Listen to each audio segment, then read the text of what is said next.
No, sorry. I was smarter at 24 than I was at 18, and then I probably took a pause while I was in the NFL and didn't get much smarter until my 30s.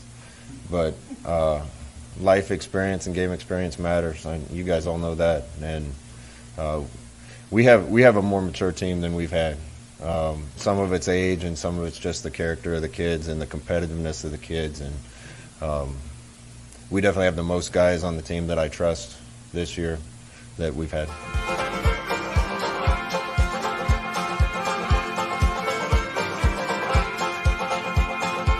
Welcome to the Go Big Redcast, the Husker Fan Sports Show.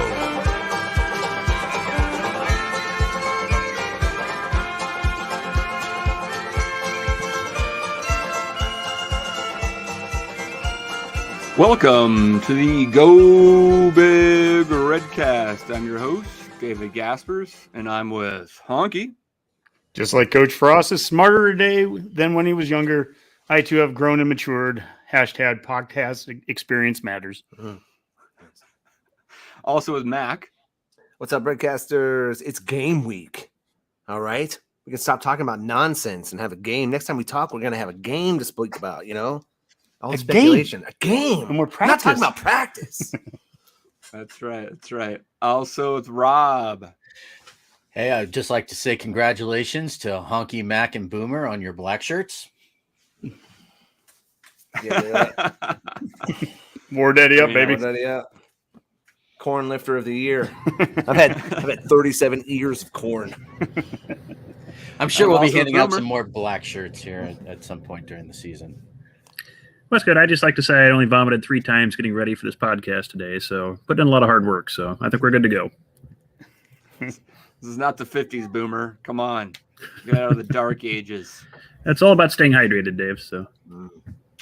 Yeah. I mean, with all the monitoring and technology that we have in today's practices, it's hard to imagine that, such things would occur. But that's what we talk about in the off season at Nebraska. So, but to Mac's point, we are no longer in the off season as of a few days from now when the Huskers kick off in Dublin, Ireland versus Northwestern.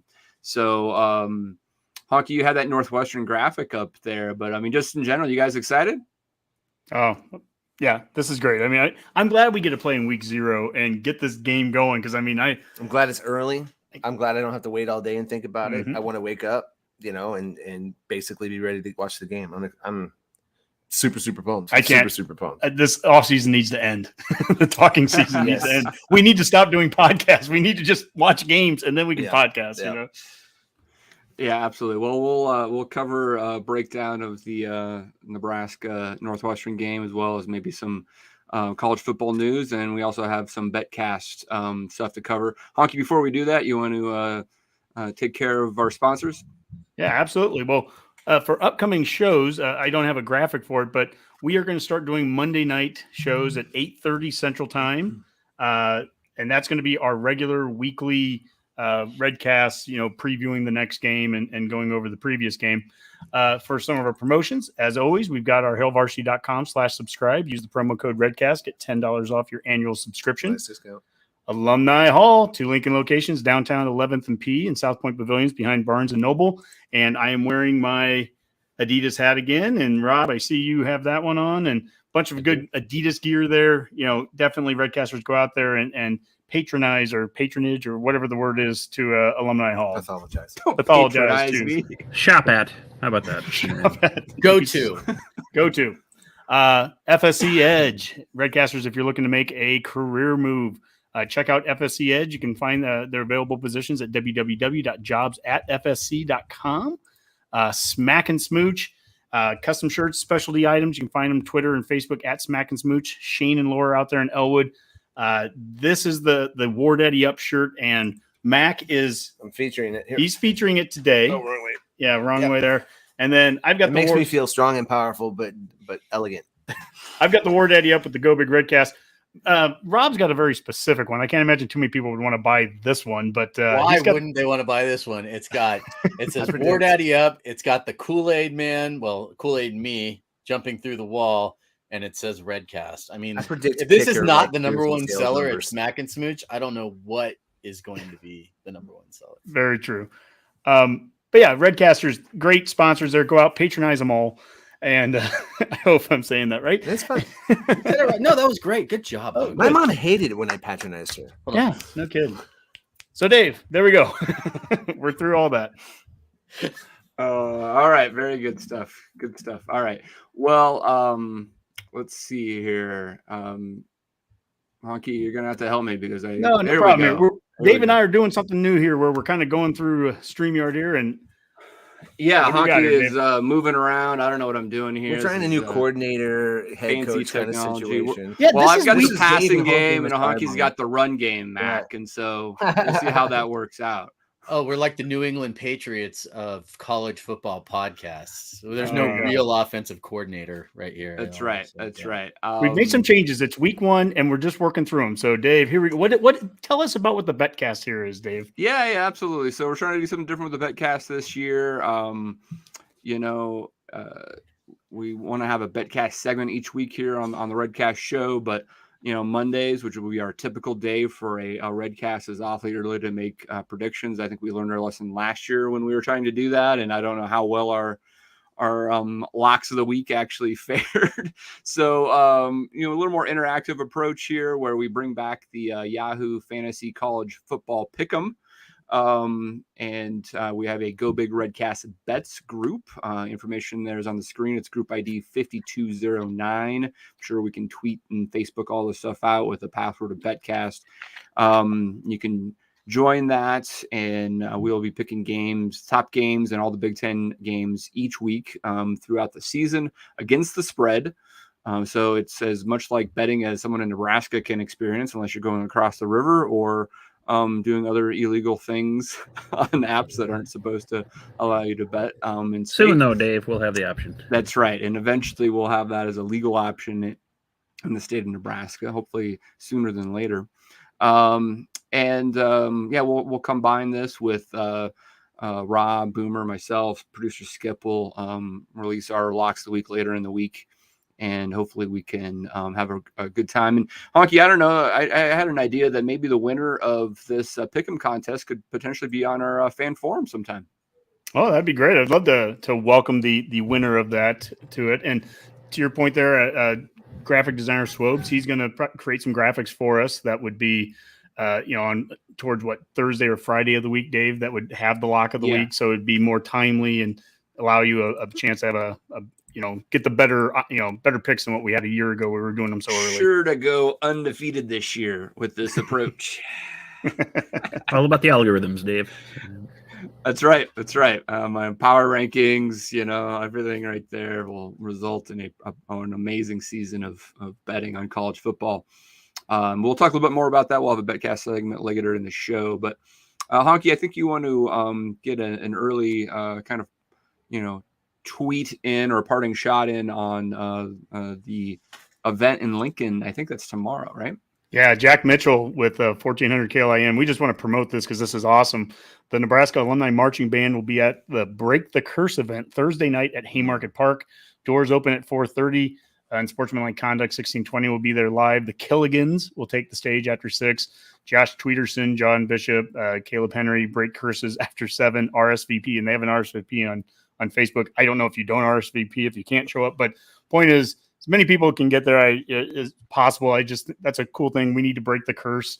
We just need curses gone and win games, and life is going to get back to normal here. Someone needs to kidnap a leprechaun while they're over in Ireland and see what we can do. Mac, I've seen leprechaun. That doesn't end well, Mac. So. You're right. Maybe it's a 4-leaf clover. 4-leaf clover. Yeah. Leave the leprechauns alone.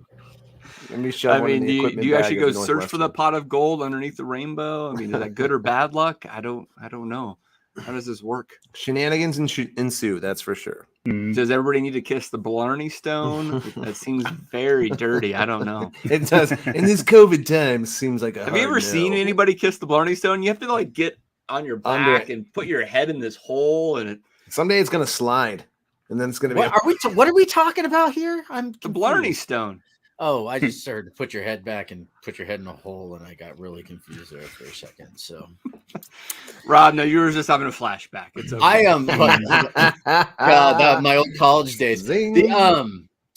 I did touch the horseshoe this offseason on our tour, so I mean that's good luck, right? Like I did the tunnel walk, I touched the horseshoe. That's good luck, right? It's for you at least. I mean, it has every player. You know what? Things have done nothing but get better for the Redcast since I did that. So why not the Huskers? Okay, all right. We'll run with that. We'll run with it. Literally, it's gotten better every single week. It's just been fantastic. Well, we do have that. I guess this is the time to maybe break that little exciting news that we wanted to talk about. It's just call me Segue Rob. Well, yeah. We have press passes to one game, but this is a big deal for a fan podcast to get it. And Boomer and Dave are going to go to the Georgia Southern game. Nice. They're going to be wearing their well, Boomer's got his polo on there, and Dave will be getting his polo, and we will have two guys in the press box. They'll be able to go to the press conference afterwards. They'll be able to. We're going to do a live feed after the game where Rob and I are doing a rapid reaction to the game with Dave and Boomer probably on the field or somewhere after, just coming right out of the press conference. So it's going to be a really cool event. And it quite honestly, we look at it as an honor because it's not something that they offer to any fan podcast out there. And it's something that we're going to take very seriously and go out there and do the best job that we can do. And Dave and Boomer, I envy you guys. I think that's going to be a lot of fun. I've been up in the press box for a couple of games before, but this was 2 decades ago with the press, and it's a lot of fun. I mean, I look forward to it, guys. And Honky, were you not up there for like the San Jose State game back in 2000 or something like that? It was the second year of the new press box at that time on the west side. Right. It was my website, Husker Chronicles. My partner and I, Greg and I, we partnered up with a couple of different local media outlets that got us the press passes, and we got 2 passes. One was a field pass and one was up in the box. And the field pass Greg took, and he has like this little point and click camera. He's sitting next to guys that have the 8-foot long cameras, and it's a little Kodak, and it's like 125 degrees because it is the San Jose State game. It's the first game of the year, and they're like. And I get to sit up in the press box eating pizza, sitting next to Tom Chattel and some guy from SI and drinking free sodas and stuff. And what I remember about is the first half, the first quarter, I was writing every play down. I mean, just scribbling every play, strong left, option left, blah, blah, blah. Somewhere in the middle of the second quarter, stat lady came by and handed everybody a sheet of paper that had every play from the first quarter. And I could just see guys around me giggling, just like they knew. It was just, it's hazing of the new guy. And they just let me, write my arm off there. But no, this is going to be a lot of fun. So really excited for you guys to get to go, excited for the show, and excited to really bring a really cool post-game show to it too. And we'll be social mediaing the day throughout and everything too. Do you think they'll ask a post-game question? I wouldn't put anything past Dave. No, I actually have one that I will send. No, I'm not going to take your suggestions, Rob. But it's absolutely appropriate. I knew he wouldn't. I think Rob, you haven't had a good question on the show in 3 months. Well, that's because I haven't done an interview in 3 months, Dave. I'm siding with Dave. I will say this. It'll be kind of cool because that'll be the first game since for a while, and I won't bring up that game, that all of us will be at the game together too. It's true. Yeah. I guess that would have been the Colorado game or whatever. Darn it, Honky! I was trying not to bring it up. It's all right. So, anyways, that's that exciting news. And the other news we wanted to break was the Betcast is starting back up. So I think that's a good start there, and we'll be doing the first Betcast later tonight at the end of this show. So a lot of fun. That's right. Absolutely. We'll talk about some season win totals, Nebraska picks, that type of stuff. So let's move on to Scarlet Colored Glasses. Sound good? Mm-hmm. That's where we talk about all things Husker football, and we'll start with some tweets of the week. Honky, you want to run through these? Yeah, absolutely. The first one, just real quick, this was from CFB Home, and this is very reminiscent of the public service announcement that producer Skip put together, Suit, stay off of Twitter. But it says, this is your only reminder for the season before I call you out. Don't tweet at recruits when they decommit, and if you do, only wish them luck. Don't tweet at recruits daily to come to your team. Don't tweet at players blaming the loss on them. There is 60 minutes in football. That's from CFP home, and we approve that message. These guys are getting paid now. I'm sorry. Get over yourselves. You guys wanted the money. I'm sorry. If they get blasted on Twitter, well, so be it. It's cool. It's cool. It's what you wanted. It's what you wanted. I wouldn't do it, but let's not act like they're innocent students just there to get an education and play a game now. Well, I mean, some are getting paid. Mac, big, do you feel any different bucks. if it's somebody who's not getting paid any money to play? They just I do. I feel if these were just purely students playing a game for the university, I feel that's a more of a protected class than if you're now getting endorsed from big bucks. What if it's a poor right guard who isn't getting any NIL and he misses the block that gets the tackle on the quarterback who is making the big money? I mean, do you blame the better you get made? You know? but do we make fun of the right guard who's not making any money? I mean, no, at that point you go to the coaches and say, why don't we have a better right guard that's getting paid? So there's a reason we don't put Mac's Twitter handle up on this. There is a reason. There's 100% reason. Next up, this is the Ireland tweet here. And we already have some photos here we're going to show, but Redcasters in Ireland this week, we want to see your photos, tag us, and we'll show as many as we can on next week's Redcast. And I can tell you right now, guys, we have some Redcasters in Ireland that have some Redcast swag. So I think we'll see a few photos of that next week. International. That's but awesome. For right now, Kaylee, she sent us a boatload of them. So I mean, I picked the best 6 I could find for right now. But here's a photo of the Nebraska Northwestern sign there with the helmets and everything. Chapel lizard. I don't know. I brought that up for Boomer. I just figured he'd like that. That looks like a pond or something. I don't know. Here's a church, a Guinness. Yeah. So, I mean, looks like beautiful land and everything. The people out there. It's a beautiful country. And people seem to be having a blast. In an old church. And if you've ever been to Europe before, you'll know that there's a lot of old churches in Europe. That's for sure. So a lot of old churches. And Dave, the last part of the tweets of the week here. These 3 here. First one is from who is it? Let me look here. Todd Lisenby. And it was on Stuart Mandel. He has NU and OU both losing a non-conference game. And this turned into a whole thing today because it was that he had us going 4-8 and them going 7-5. But the way the records were, it's like everybody had to lose a game in non-conference. And so we tagged College Football Professor and College Football Matrix, who they said, if you lose an FCS game, you're just in trouble, period. And basically Mandel was saying that, flying back from Ireland, that it would be kind of a trap game playing North Dakota. And Adam McClintock responded, you can count what happens if you lose an FCS game. You can count out a bowl game. To be fair, I think Stewart got his North Dakota schools confused.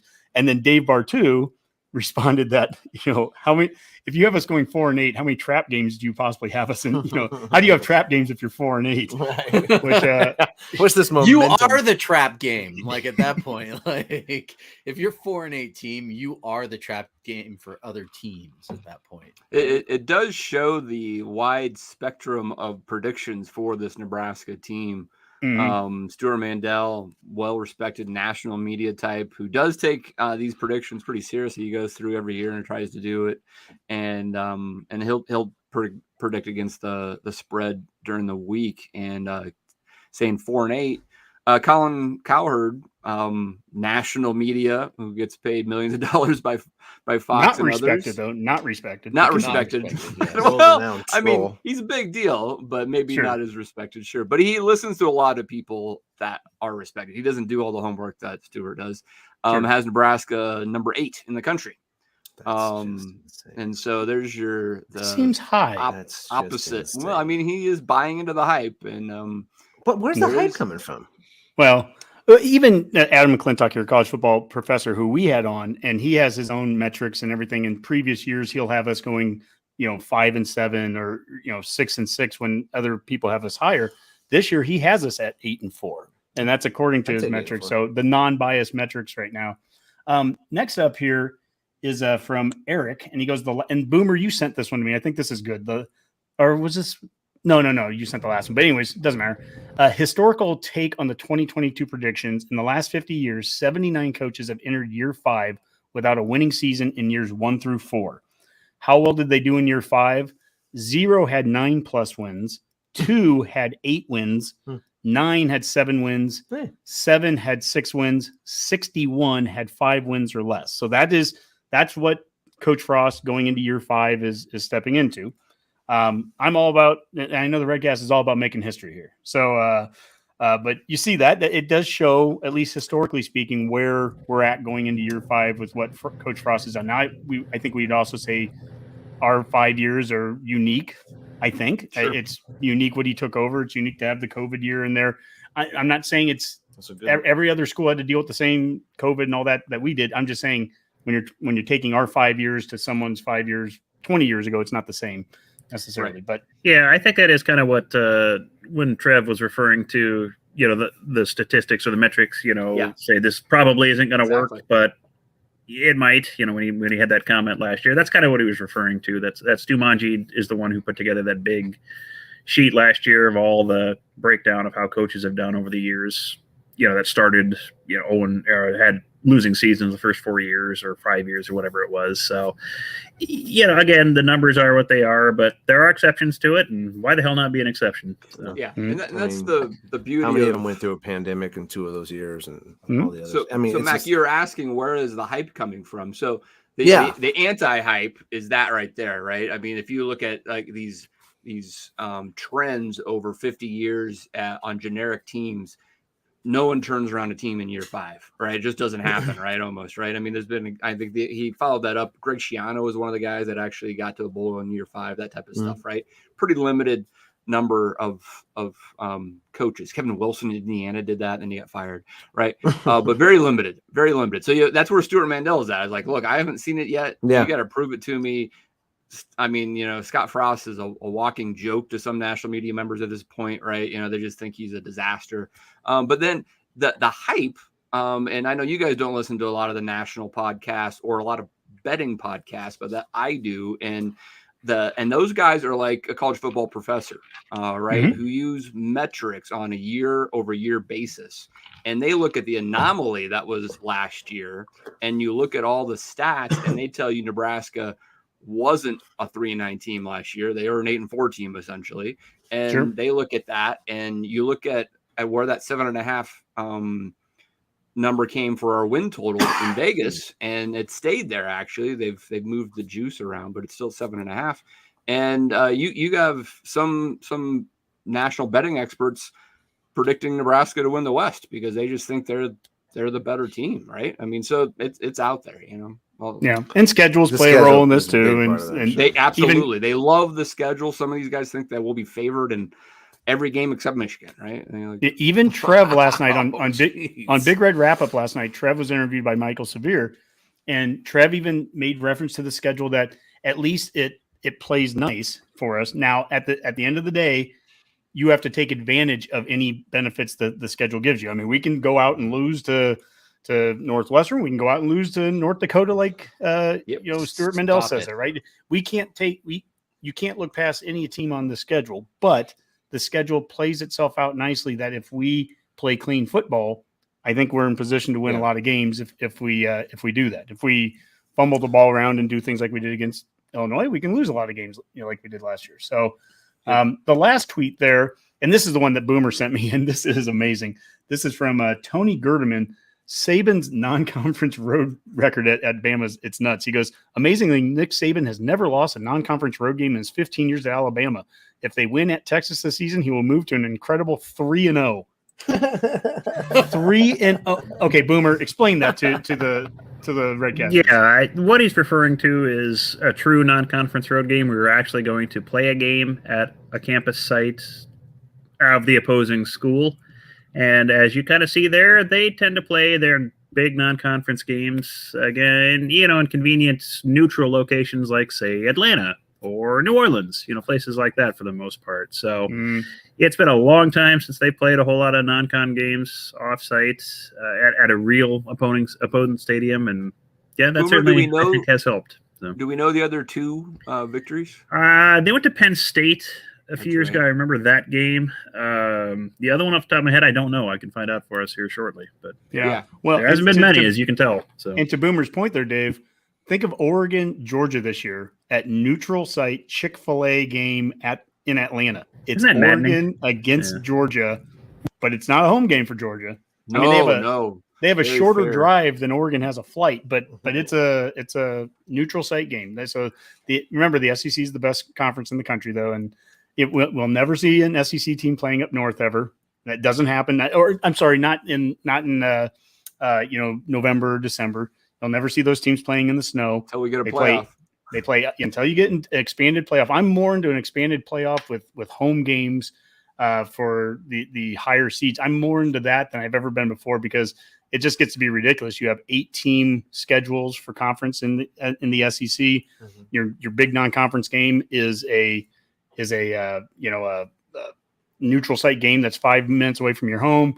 You're playing Murray State in the middle of November. All those things that the SEC has done and championed, and good for them. I mean, it's worked all for them. Done to game the system to get multiple playoff teams, and they've done a great job at it. Yep. I mean, good. Alabama and Georgia, Nebraska just got done playing Ohio State 6 straight years from the other division. How often do Alabama and Georgia play in season against each other? I think about once every time Neptune goes around the sun. Last time I looked. So yeah. Now that could change. I mean, we don't need to talk about SEC, but they have talked about the 3-6-6 model where they actually change their schedule and go to 9 games. And if it's all about money these days and TV contracts, the Big Ten has shown the value of playing more good in-season games.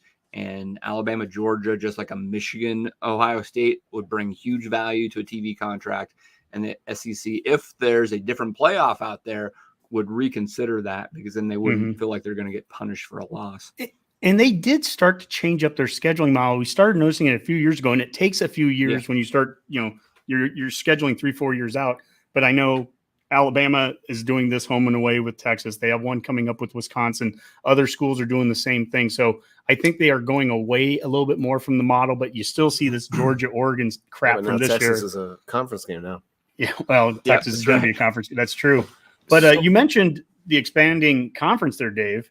Rob, do you have something there? No, I was going to say, Dave talked about expanding conference and TV contracts. So would this be a good time to talk about that? Was going to be my question, but I muted myself, and so that's embarrassing. Yes, Rob, you're correct. That's a good statement, Rob. That we haven't actually chatted too much about or at all about the Big Ten TV contracts, which Boomer I think is around $8 billion over a 7-year period. Which will take effect in 2023. And that is obviously including USC and UCLA joining the conference in 2024. A unique thing about this is that Kevin Warren looks really smart and has played at least 3 of the national broadcasters to pair them together. Fox, obviously, who is been a partner with the Big Ten now for well over a decade and owns 61% of the Big Ten network. We'll have a majority of the games, but key partners with exclusive time slots with CBS going in the afternoon game that used to be the SEC game of the week, and NBC having Saturday night Big Ten football, which they'll probably brand a similar notion of Sunday night football. Both of them paying around $350 million or more for games over those 7 years. Rob. Well, I was going to say that one of the things I read today, I think it was just this morning, was that we want to talk about Kevin Warren being smart. And I know that this is some people's heads are going to explode saying that, but there's literal clauses in these contracts too, where if Notre Dame joins, everything goes back to kind of the negotiation table, right? Where the amount of money changes because bringing in Notre Dame obviously has a monetary value there. So there's actually, I forget what you call those kind of clauses. Escalator clauses. Yeah. Thank you. There's escalator clauses in there for Notre Dame if they do decide to join the conference. So all those people out there saying, no way Notre Dame would ever join the Big Ten because, they're worth too much on their own. Well, this is basically saying like, well, yeah, we understand their worth. And in the event that they join the Big Ten, we're going to take that into consideration. Yeah. And that is true. my understanding is that the contracts the way they're written, there's specific escalators for Notre Dame, so they actually have a monetary value attached to what Notre Dame would bring in and how that would increase the TV payout. So that's something, if the Big Ten is interested in pursuing Notre Dame, they have actual figures to present to them.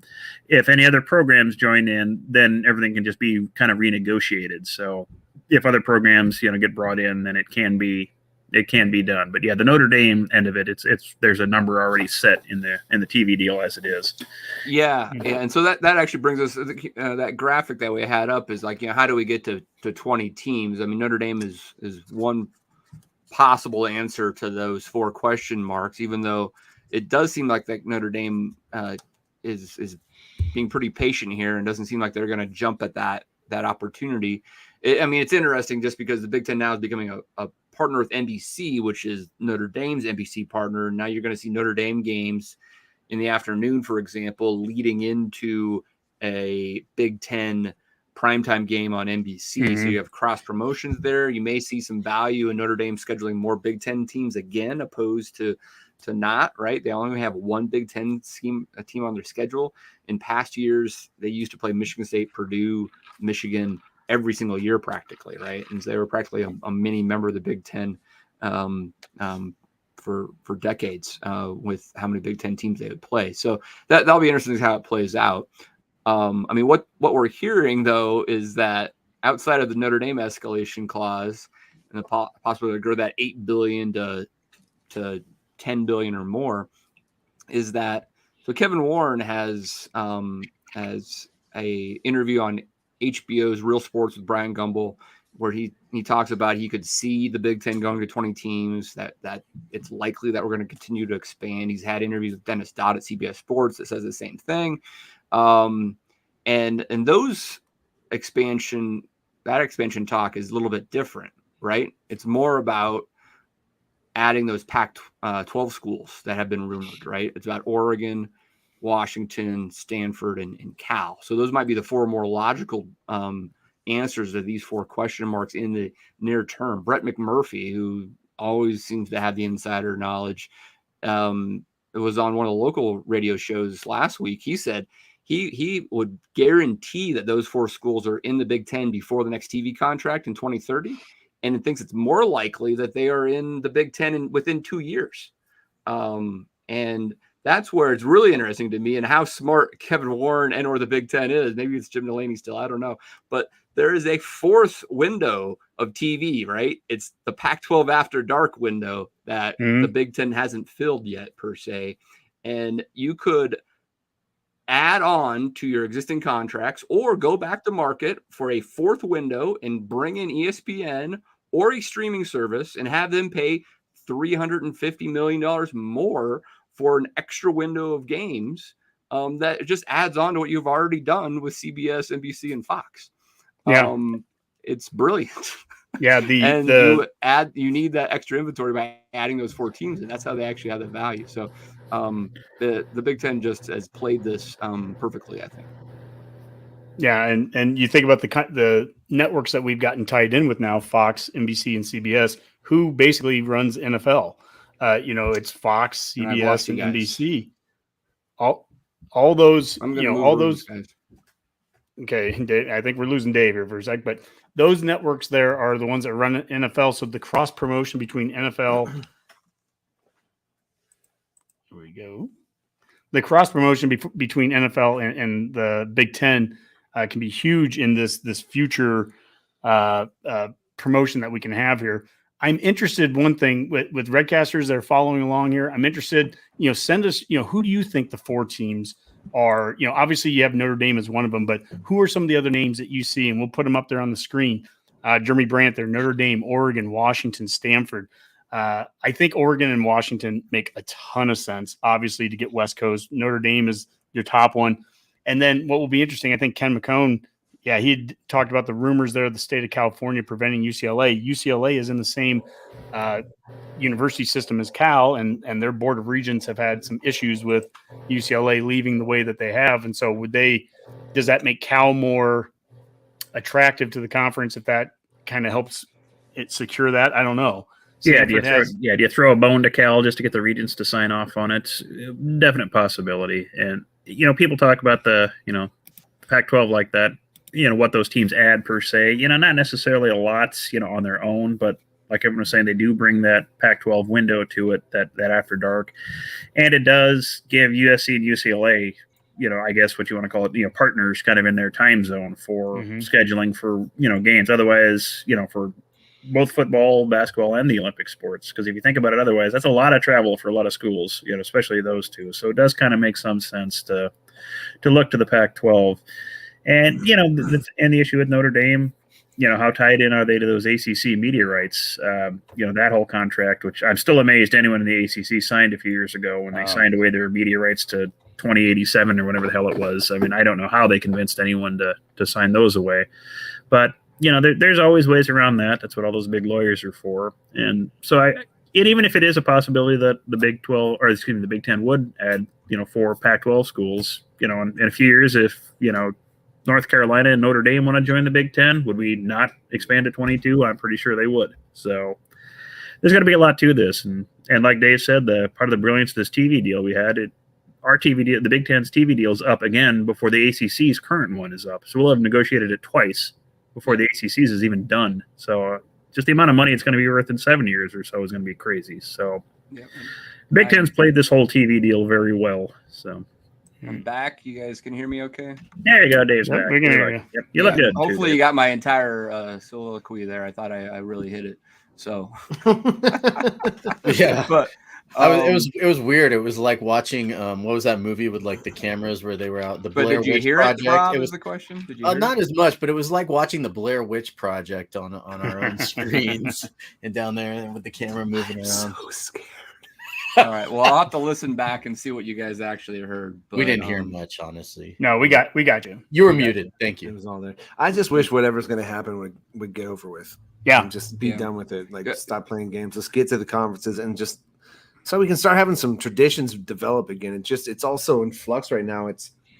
I don't know. I don't know. There's all these trends in college football, and it's just kind of weird to get a handle on. I would end with, to Boomer's point about the ACC. I mean, the ACC comes up in 2034, I think, or some crazy thing like that. I mean, the grant of rights over there is a pretty solid situation. It's really hard for them to get out of that without forking over an immense amount of money. It's really up to the conference, right? And actually dissolving the ACC, all that type of stuff really isn't likely. All right? There's a whole, you ever read Frank the Tank Slant? You can go check it out. He's got a pretty good description.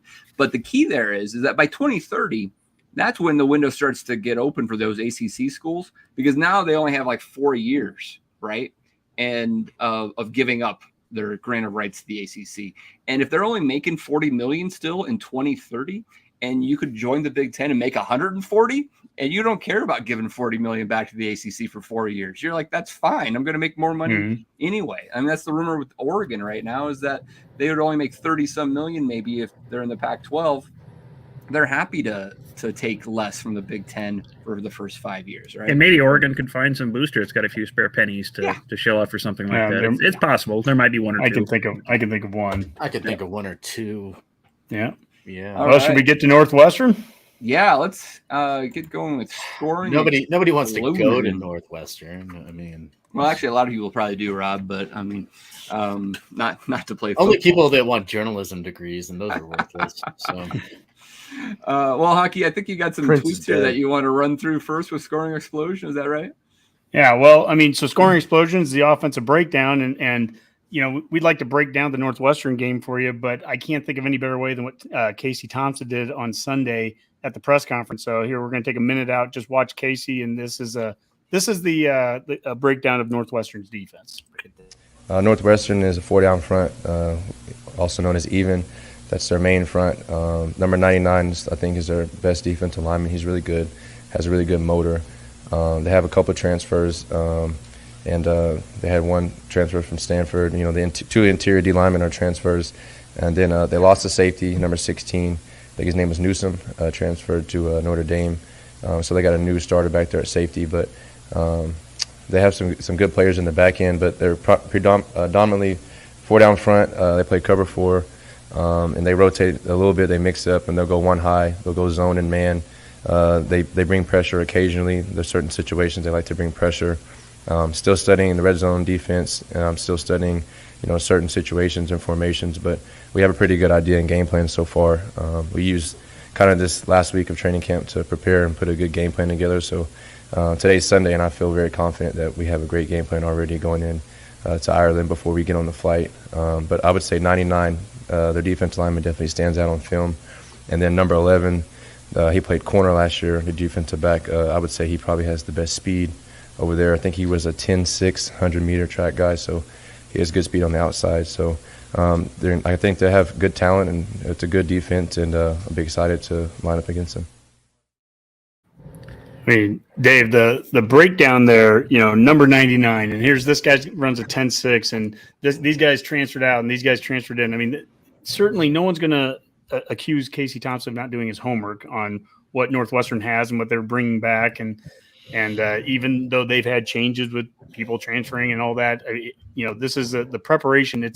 I'm not saying we're the only school to do it, but it's good to see our starting quarterback be able to discuss the defense. I just hope he prepared for an odd front as well, and we'd have to throw it half the playbook. We definitely need to not have the odd front issue. Whipple's going to be calling the game from the corner of the field, so hopefully if Frost is standing in the middle of the field, he won't walk over and take the clipboard from him either. So that's true. Whipple will be on the ground. Yeah, but there's like a corner area. Chins will be up top. Oh, is that where Chins is? Chins will be up. Whipple will be down. I guess it doesn't work as well then. But Mac, I when I heard that, and I'm impressed by that. I mean, a couple things. I guess Casey Thompson he's well prepared. Mm-hmm. He has kind of some memorization skills, which he can recall in at least a somewhat pressure situation of a press conference. So you'd like to think he could do the same thing on the football field. But do you think that other quarterbacks in the past couldn't do the same thing, at least when it counted, which was on the field, or is he just better prepared to say that in front of the microphone? Or was that something like, wow, I don't think, let's not even say Adrian, let's say any of our past quarterbacks wouldn't be able to just run those type of facts off? No, I think a lot of our quarterbacks would have understood what he said, and it was interesting that he chose to break it down that way. He took the question very literal and really broke it down, and it was interesting. It didn't dazzle me. I mean, I figured he should know everything he said. I mean, that's not super high level, but it was a little detailed for an answer. What I like about Casey, though, and I think will show up on the field is him coming from Texas, which is also a fishbowl of college football. And he was also the quarterback at Texas, which is going to have just as much pressure as a quarterback in Nebraska, if not more. I don't think he's going to shy away from this moment. I don't think this moment's too big for him. I don't think Nebraska's too big for him. Whereas sometimes I think Adrian felt way too much pressure. Casey isn't coming in with that. I mean, he's ready to go. He is locked in. He's obviously a student of the game, and he works on his craft, and he's a serious young man. So those are the things that encouraged me about him. That breakdown was good. It was good, but I mean, I don't think that's nothing. I don't think that's something we missed in the past. What I think we missed in the past is his hopefully poise. I think this guy and clutch at the end. Well, he's not even clutch, but just he doesn't panic. There's a difference between clutch and just not screwing up. I mean, and I feel like if we could just get a guy who doesn't screw up.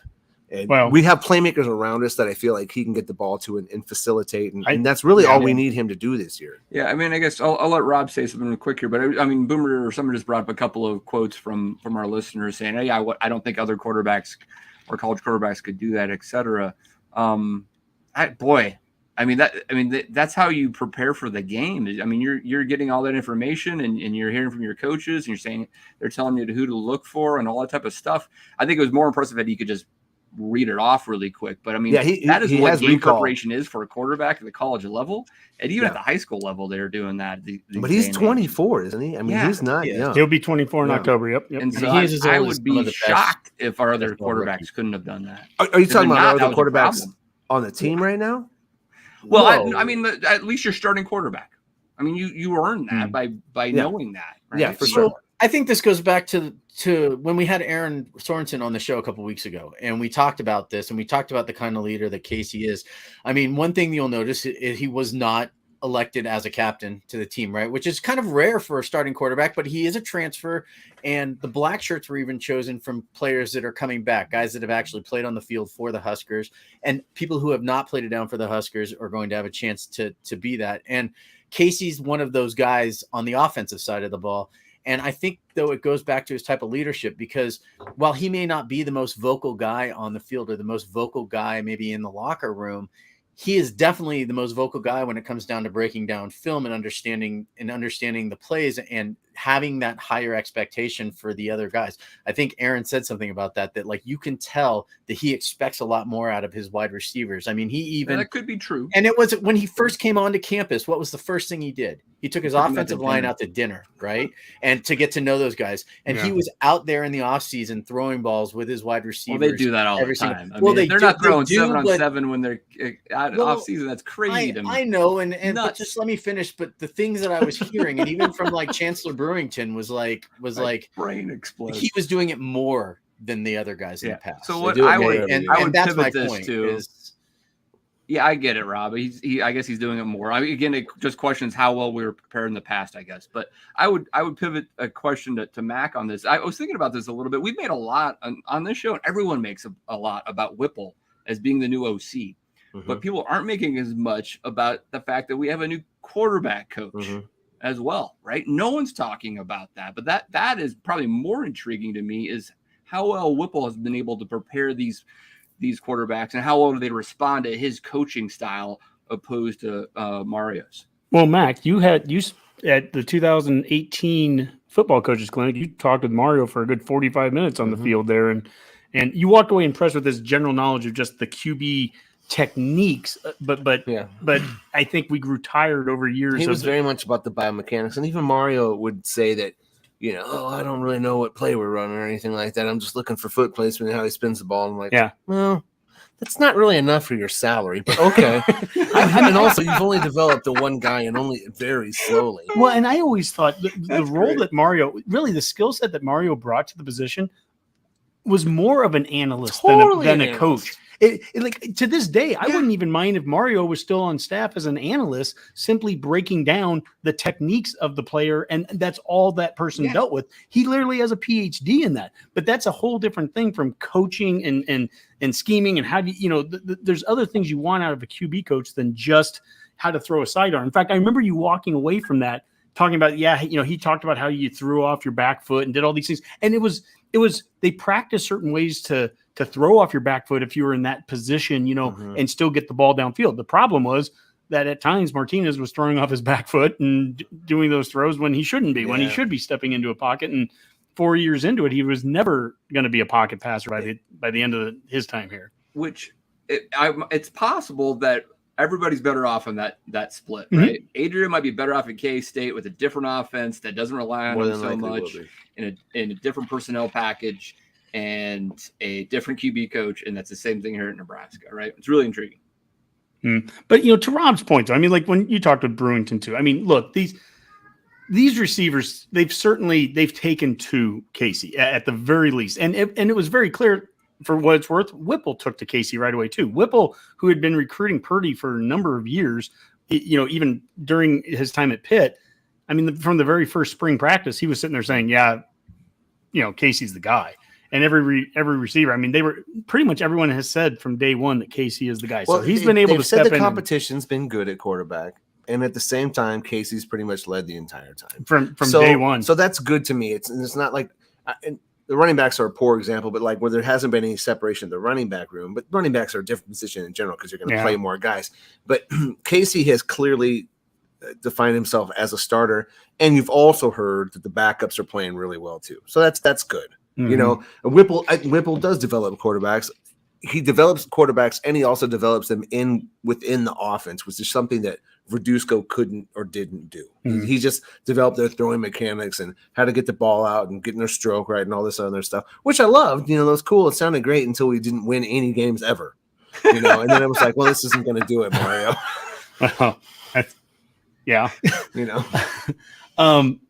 Someone said earlier, too big for him, that the game's not too big for him. I've got to show this tweet here since we're on the offense. Look how small. That can't be right. No, this is true. Is there this a curb there? I mean, like there might be a curb involved in this, but this is Teddy Is this Prohaska. Alice in Wonderland? This is is he walking to the end of the hall? This is Prohaska looking down. So last week when I had Rob Zask on and we were talking, and Rob mentioned Teddy Prohaska, and he goes, he's 6'10". Well, I'm sorry, it's Rob Zask, so I have to say it. He goes, well, he's 6'10", and he goes, actually, he's 6'11". You know, Rob's got like the deepest voice, and but he's like, he's actually closer to probably 6'11" even. And you look at, and he goes, he's just a mammoth man. And I mean, Frost is not a small dude. Frost is 6'3". You make a line over his shoulders, then 6'3". So you're saying 7 more inches? Yeah. That's, So for all the like 2 podcast lists, no, this is from the World Herald. This is not a. Okay. Great. Right. Let me tell you something. Frost is at least 2 or 3 feet behind him. They are not even. Frost does not look like a dwarf. there might be a curb there. See that line? It looks like there a might hobbit. It might be a 6 or 8 inch curb that, like, Scott's walking in the street and they're walking on the sidewalk. Agreed. Prohaska's huge. There's a picture of the offensive line. Like, everybody's huge there. Yeah, they all look huge. They all, like Benhart and Prohaska, but you would think those 2 guys would stand out, but they really don't when it's their whole line. As Cole just said there, clearly there's a curb too.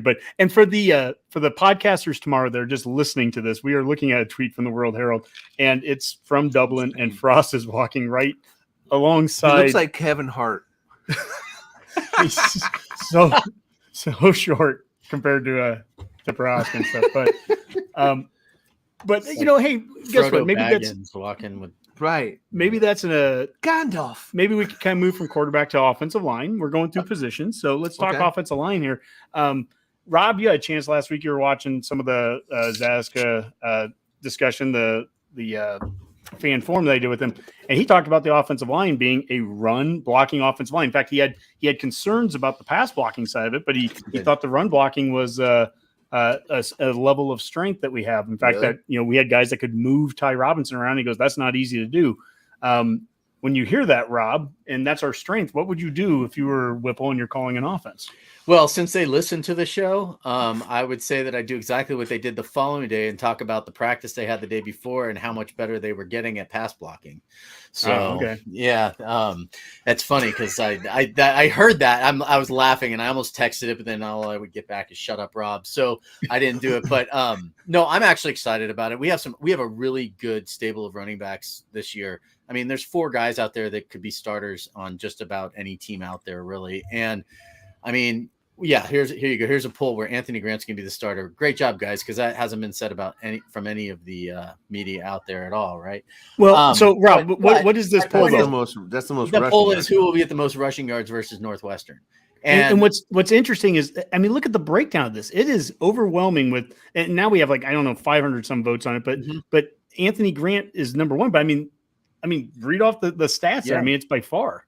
Yeah, it is by far. And again, I've always said it. I think Yant's going to be a short yardage kind of guy. And, especially in the red zone, that's where Whipple's offense tends to be a little bit more run heavy. And they had, like I said, they had 26 rush touchdowns last year at Pitt, and they were all in the red zone. So they didn't bust out a whole lot of run plays. That's right. No explosive run plays. I know that doesn't sound that great, but the fact is, what is it? A third of their touchdowns or so were scored in the red zone running the ball. And Yant is that kind of guy. So, and I also think that our offensive line's not going to be terrible this year. I actually think they're going to end up being a lot better than people think they're going to be. So based off of what, Rob? Based off of what? Well, because it doesn't seem like when the coaches are talking about that, they do focus on the run side of things. And it almost seems like they're purposely avoiding talking about the passing side of it, because obviously that's a focus for a lot of people when it comes to Whipple's offense. So it's almost like it's one of those, what do you call it? Like a redirection. I think we're going to run their answers. I think we're going to run the ball a lot more than what people think we're going to do. And I think that we're taking too literal of jumps from what he did a year ago in the ACC with a Pitt team with Addison at receiver and Pickett at third-year quarterback. I would throw the ball, as Zaska said, I'd have thrown the ball 75% of the time with those guys, with that lineup. He doesn't have that lineup here. In fact, he has a lineup that aligns itself a lot more with running. And I'm not saying in a I'm not saying we're going to run 65% of the time, but I think we have a run-heavy offensive line, and that's at least early in the season. I think we're going to rely on that. Nothing helps pass blocking better than really good run blocking. Yeah, I think this is one of the most intriguing storylines of the entire season from an offensive perspective is what is the actual kind of like, run pass ratio, especially when it really counts. Because, yeah, I mean, you look at Whipple's offenses in the past, he likes to throw the ball. Scott Frost likes to throw the ball. But, I mean, if we believe, Sipple or other kind of insiders that have a lot of connections within that program, it does sound like that the pass blocking has been, left something to be desired in this, fall camp. And that doesn't mean it can't get better as the year goes on.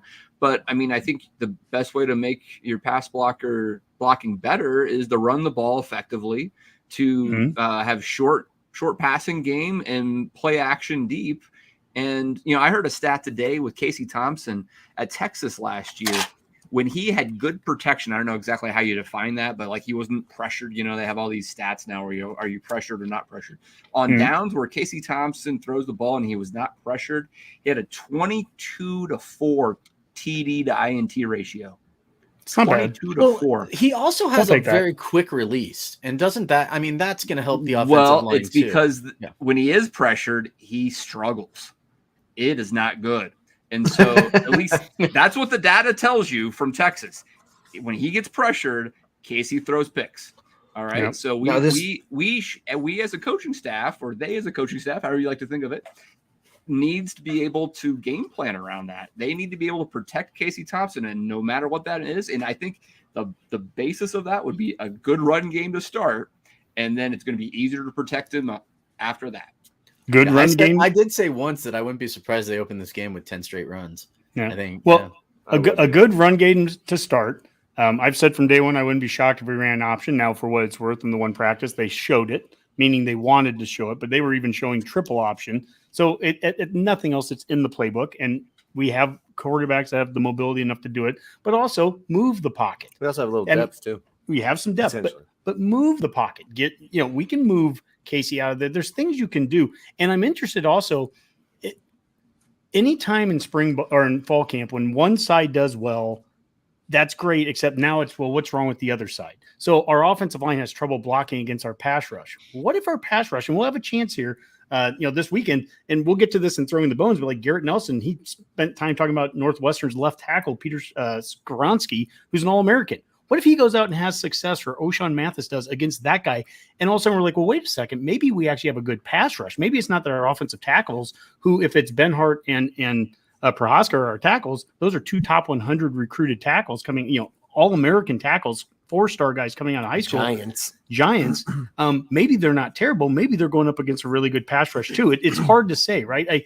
Hopefully, now this is a little bit of, I'm not going to say Kool-Aid, but just optimism coming out is that I'm hoping we have this offensive line that's improved, that's going up against a defensive line that has some real strength now to it. I mean, some of the transfers they brought in and the guys that have developed over the years, Garrett Nelson, all that. Hopefully we've had these battles that have made them both that much better, that by the time we go and we play Northwestern, they can show it on the field that they're both pretty good sides of the ball. That's the hope. I mean, Northwestern's good enough that they will be able to show us as frauds right away if it's not true. But think how much better they'd just be if they just didn't commit stupid penalties. Well, that's the clean game. You know what I'm saying? But like they could be, that would improve the level of play so much because you wouldn't be putting yourselves back against the wall so early in drives. So I've said it. I've a broken record on this. The Oklahoma game last year, first two game plays, we had the pre-snap penalties. Right. It was 1st and 20. We talked about the quarterback earlier and is he a leader or not? Is Casey a leader? If Casey's on the field and we have two pre-snap penalties and it's 1st and 20 before we even get our first snap against Northwestern, how does Casey respond? Because that's one knock I would have on Martinez, who was a 4-year starter. If you go back there and watch, I mean, where's the guy sitting there going, enough, dudes? I mean, how would Tommy Frazier, how would a great former quarterback leader have acted on the field if we're sitting there not playing clean football, jumping off sides and doing dumb things? That's where you need what kind of leadership do you have then? So But, you know, I mean, we've talked QB, we've talked offensive line, we've talked a little bit with the running back there, and I do want to just show that poll again. Who will have the most rushing yards? Redcasters with 55%. You think it's Anthony Grant. And then what's interesting to me is how close these numbers are. Gabe Ervin, Jacques Giant, both 15%. Ramir Johnson actually had the third highest percentage. I think Ramir Johnson had the most total yards of any of those guys. Well, he's at 13% for most rushing yards. Receiving too. But the way that they can put him out there as a receiver, the way that Yant, I think, can come in as a big back and situational. You know, how often do we get into two back situations where we have two running backs on the field? And it can be in totally different situations. Sometimes they can be in the same backfield, or it could be just moving, you know, Ramir out into some kind of a slot position. What are they calling that? The wide back is what they're calling him there. That's right. It's a perfect opportunity for the Husker. to finally get that wide Husker back. To finally get the Husker that you wanted Samuel for so long. Seems silly. It's It's a silly name. But you know, so wouldn't call it a wingback. Why not just call it a wingback? So the last position, I guess we haven't talked about yet on offense, then is the wide receiver spot. And just like there's a lot of depth there on the offense or on the running back side, wide receiver. I mean, let's go to that depth chart here we had for offense. We have Trey Palmer, Omar Manning, Marcus Washington. We have those listed as our three starters. Alante Brown, Isaiah Garcia Castaneda, and then Oliver Martin right behind him. When we had Erin Sorensen on a couple weeks ago, she basically said, yeah, she agreed with that top six in some order. There could be, you know, varying, you know, but that could be dependent on the play call for the first absolutely. You know. Well, Dave, if you look at that, no matter what, there's Palmer and Washington. There's two transfers right away that we have listed as starters. So we thought when Joseph got here, we thought he was walking into a really good wide receiver room with Manning and Xavier Betts and, you know, Oliver Martin, all those guys. We thought he was so blessed to walk into that, but he came in there and right away, in addition to that, not only is Betts no longer here, but he brings in Palmer, he brings in Washington, he brings in Garcia Castaneda. You know, he recruits DeColdis, he recruits the Bonner, the kid from Georgia there. Yeah. So, you know, it's not like Joseph has just sat on his thumbs there and said, "Nah, we're good." You know, I mean, he's been working it to increase the talent there for day one here. Yeah, absolutely. Who do you think leads us in yards receiving for the season or just this weekend? For the season, I think Palmer. I want to say Volklick. What do you think Volklick tight end was? I think it's tight end. Good call, Mac. Maybe we'll see. Could be Volklick's the captain out of the. Of course, the only prediction has been wrong offense every single year ever.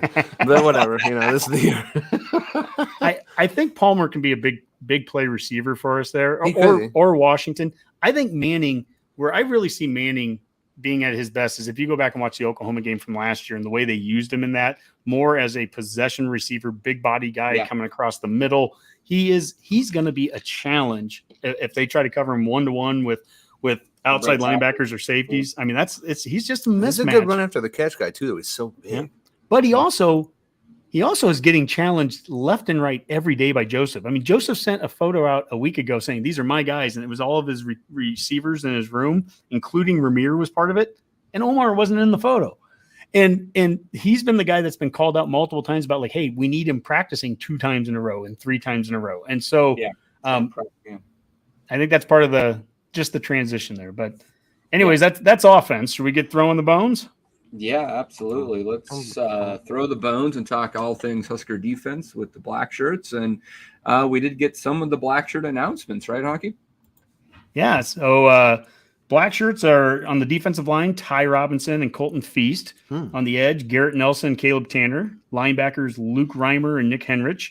Cornerback, Quentin Newsom, and safeties, Marcus Buford and Miles Farmer. And for, you know, in-state recruiting Nebraska guy like me, walk-on guy, Luke Reimer and Colton Feast, 2 of the 9 black shirts are in-state guys that are, you know, walk-ons, former walk-ons that have built themselves up. And some of the very notable names that you're not hearing there, the O'Shawn Mathises and Stephen Wins and, you know, those guys, Tommy Hill, those transfers. That's, as Rob said earlier, that's solely because, and I like this move by the coaching staff, between captains and black shirts, they're basically saying, if you haven't done something as a Husker yet, we're not going to award you that yet. So it wouldn't be a shock if in a week O'Shawn Mathis has a Blackshirt after getting 2 sacks against Northwestern, Right. but they're waiting until that sack, until those sacks happen. Yeah, Hucky, how many of these guys, of these, at least this first set of 9, were Blackshirts last year? Let's see. You'd have Ty Robinson. You'd have Garrett Nelson, Reimer, and Henrich. I'm sure were. Tanner was. I don't know if Tanner. I'm not sure if Tanner was. Caleb Tanner. He might have been last year, and then Newsom. But definitely new ones would be Buford, Farmer, and Feast for sure. Yeah. At least out of that. That's a good question. I'm not sure about Tanner. You might be right. Tanner might have been. And going forward, then you mentioned O'Shawn. I'd imagine Stephen Wynn might be it, and Nash Hutmacher might be up there. Yeah, obviously Tommy Hill, and then there's the Nick spot too, the nickel, where some combination of Sipple was guaranteeing that it's going to be Gifford. Could be Gifford. I've heard good things about Kolarevich. I love the length that Javen Wright could bring to that position if he's healthy. I mean, we're talking a 6'5" guy playing JoJo's position. Wow, got up to 6'5". Yeah, I mean 6'5" guy that could be big enough to rush from an outside. He's 6'5". 6'5". I mean, basketball team playing football these days. It's crazy.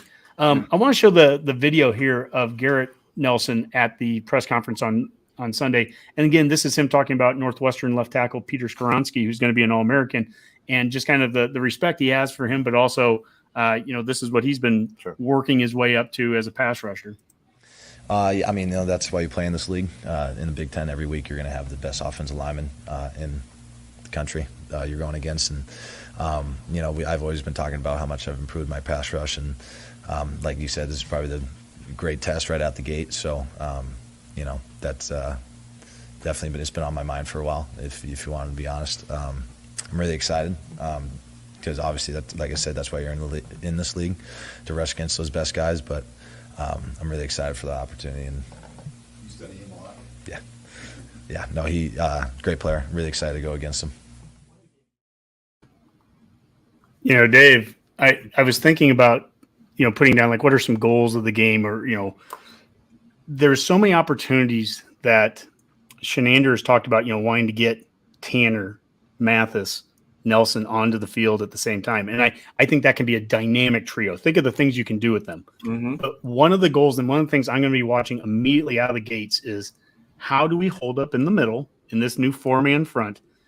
If I'm Northwestern, it's all first down offense. If you can get 5 yards up the gut on us and get us into 2nd and 5s, we'll never see those 3 guys on the field at the same time.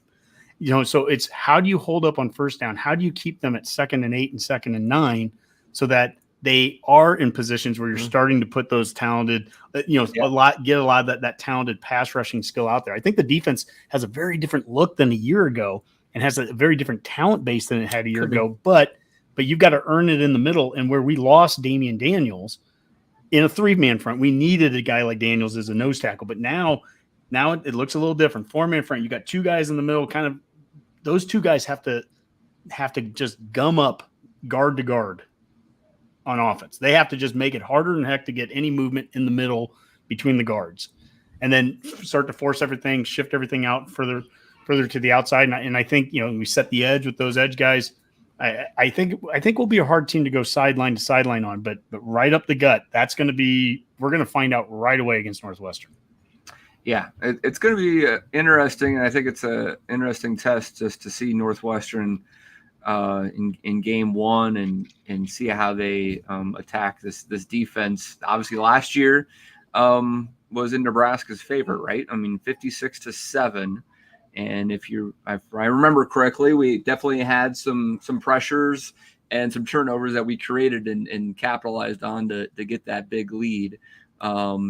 And so it'll be interesting to see how that kind of plays out. You think about Northwestern. I mean, Northwestern is a team that's had this cycle of up and down, right? I mean, they go to the win the West in 18, then they go 3-9 in 19. Then in the COVID year, they go 7-2 and win the West. And last year they go 3-9. So some people are saying, oh, they could be back, and Fitzgerald said, hey, we're more experienced this year. And that's the key to Northwestern. But they do only have, I think, 5 guys back from the defensive side of the ball. If you really think about Northwestern, it's a tale of two teams, really, right? Offensively, as we played them, I mean, let's think about the scores. They scored 7 points last year. Even when they've beaten us, how many points have they scored? 21, 13. I mean, they've won really grinded out, low-scoring games versus us. The odds of Northwestern putting a bunch of points up against us is pretty low. Even in our first game of the year, where you could say, like, well, defense has been practiced against air right now, and that's tough, so the offense might have a little bit of an advantage. Maybe Northwestern scores a little bit more in game 1 than they would against Nebraska in game 6 or 7, but if Northwestern scores a lot, that'd be really shocking. So the question is, how good is our offense? Can it score enough points? Because I just don't think Northwestern's going to drop more than 21 on us. If you look at Northwestern, it's a little anecdotal for people to think they'll just turn it around because they have so many times in the past. When they've turned it around in the past, the year that they went 3-9 or 4-8, whatever they went, they were very competitive at 4-8 and 3-9. Yeah. A year ago, that wasn't the case. And one of the reasons was the defense that you're talking about. They're winning games because they score 21 and they give up 20.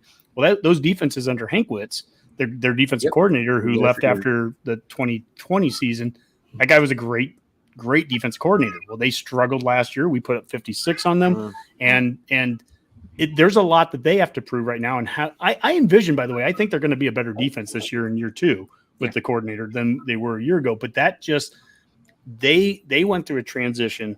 Their defense struggled, and they were not competitive last year in a lot of their losses. And that was new to Northwestern because normally they were very similar to how we were a year ago. A lot of times they'd go 3-9, 4-8, but they were all real close games. So anyways, no doubt they're going to be motivated.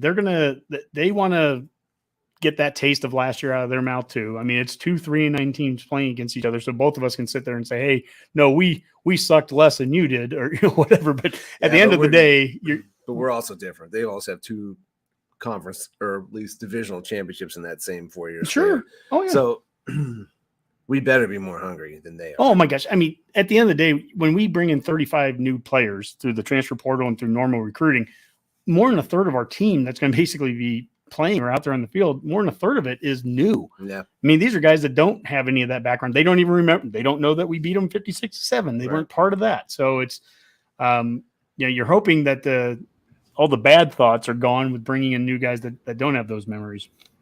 Or the good thoughts of last year still remain somehow, right? It's a different, right? But whatever it takes. They can check Wikipedia, Dave. It'll be fine. Yeah. But I mean, you can check Wikipedia and look at the scores, and like we just don't give up that many points to Northwestern. So that's not how they win. And so I mean, if they're successful at grinding this game down to a halt and all that type of stuff, they could keep this down. But if we score more than 21 points, we should have a really good chance of winning this game. Dave, do you have any concern defense backfield wise where we are replacing 3 longtime starters, Cam Taylor-Britt at corner, and the 2 safeties that Williams and Desmuke that had been there for forever. I mean, 3 years each, I think. Any concerns with the replacements? When we play Oklahoma or a pass-heavy team that can scheme well against maybe some vulnerable positions like Purdue, yeah, sure. But I don't think Northwestern has the playmakers on the offensive side of the ball, especially at the wideout position, to make us sweat too much. And if they do, that's going to be a red flag. So I'd look out for that. But I just don't. I mean, I don't think they have anybody really on the receiving core that's going to scare you. They have a couple of good running backs, and I think their offensive line is probably okay. So that will be a focus. But if they beat us throwing the ball, that'd be a bad sign for the rest of the season.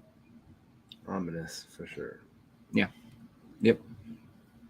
Do we have any questions, Boomer? Anything that came in? Oh, there's all sorts of questions, I'm sure. But let's see here.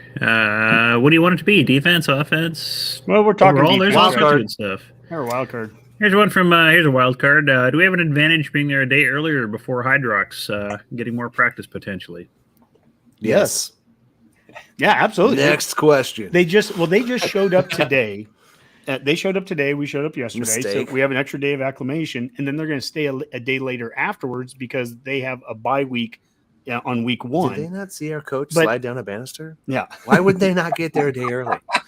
I don't know. I would want as much I would want as much acclimation period as I possibly could have if I was them before the game. I'm surprised we didn't go even earlier. Well, Dave, you were just there, so I mean, maybe you can talk a little bit about how that was for you. Like, you flying over there, how long did it take for you to get acclimated? Really? Sure. So I mean, everybody's different. I flew to Spain, but very similar. It was about a 8-hour flight approximately between Chicago and Madrid. And I mean, you've heard it on all the local radios. I mean, the key is when you land, which you do typically land in the morning. We landed at before 8 a.m. in Madrid. You got to power through that first day, no matter what you got sleep-wise on that plane, because you need to reset your clock. And so you try to stay up as long as you possibly can. I can sleep on a plane. I can sleep virtually anywhere. So I probably got 3-4 hours of sleep on that plane. I was fine. Katie, my wife, was a little tired, but she powered through just like as we planned. We got there's siestas in Spain, so we did take a short nap, like dinner time essentially. Then woke up, and then we were out till like 3 a.m. that next night, because that's what they do in Madrid. Kids are out at 1 a.m. It's no big deal in Madrid. It's like, Yeah. And that's because they're picking and then your we were pockets, totally dude. reset. We slept in the next morning, and we were fine. So Now, the key is to power through that first day. In addition to the timing of getting there, is also where they're staying. And Nebraska is staying at what used to be a Ritz-Carlton, like a 5-star hotel that's 45 minutes away from the stadium. Northwestern is staying at a place that's within walking distance of it. And I think part of the point there is just getting away from the environment, because Dublin, you're not going to tailgate. Anyone that's out there, you're not tailgating in a parking lot in Dublin. You're pub gating, because everything is built right up next to the stadium. And so, I think that's part of the environment there too. And look, at the end of the day, this is all ancillary. I don't even know. Ancillary. Just, there's no excuses. I mean, damn right. There's no excuse. We can't sit there and say, oh, we played a bad game because we had jet lag. The other team's going to have the same thing too. So it's like you just got to you got to fight through that, and there's no excuses, and play a clean football game. And I think we're going to come back with a win. So much time to prepare for this. It's seemingly they adjusted camp to accommodate for it. Everything they've done. There's no excuses for that. You're 100% right. And it's even. It's even either way. The Northwestern isn't going to have any advantage either. So. What's going to be difficult, win, lose, or draw, is the next game coming back. I know it's not a trap game per se, but that's a quick flip. I mean, you've had months to prepare for this one game, but then to turn around in like less than 6 days to get ready for the next game could be difficult. Thank God it's not somebody even better. What else, Boomer? We've got a ton of people watching right now. Thank you so much, a lot of good viewers tonight. A lot of good comments. Let's see what else we got. How about this? Who's scoring the first TD? Ooh. Rob, you got to go with this, man. We haven't heard from Rob in a little bit. I said it all along. I think that that Yant will probably have a couple touchdowns in this game, scoring from short yardage inside the 10. So I think it'll be Yant. It'll be Yant on like a 5-yard run right up the middle in the first drive of the game. So get into the red zone, and then boom, just put Yant on the field and just bounce him in. If you're at the 5 and it's like first and goal, or second and goal, absolutely give him the ball. Okay, so Rob calls it the first touchdown's Yant. Dave, what's the first play? Please say option. Say option. Swing pass. I'm gonna say just like a 34 power, just something off tackle. I don't know, something basic. Right. They're gonna hand the ball off for sure. Do you think Whipple just takes it deep? Send Washington. Don't think. If we get a good return. Part of my language, but I will lose my shit if that happens. Quite frankly, I wouldn't. It's so hard to predict. I mean, running back angle route for Northwestern to prepare for this. It's really interesting, and I think there's a lot of advantages for that first quarter or so. So I mean, I think we need to be able to play to Whip's point, play a clean first quarter essentially, and not give anything away, and take advantage of some of the schematic advantage you have initially, and get a couple scores up on them, and then you're going to be in a good spot the rest of the game. Max, do you want the ball first, or do you want to be on defense first here?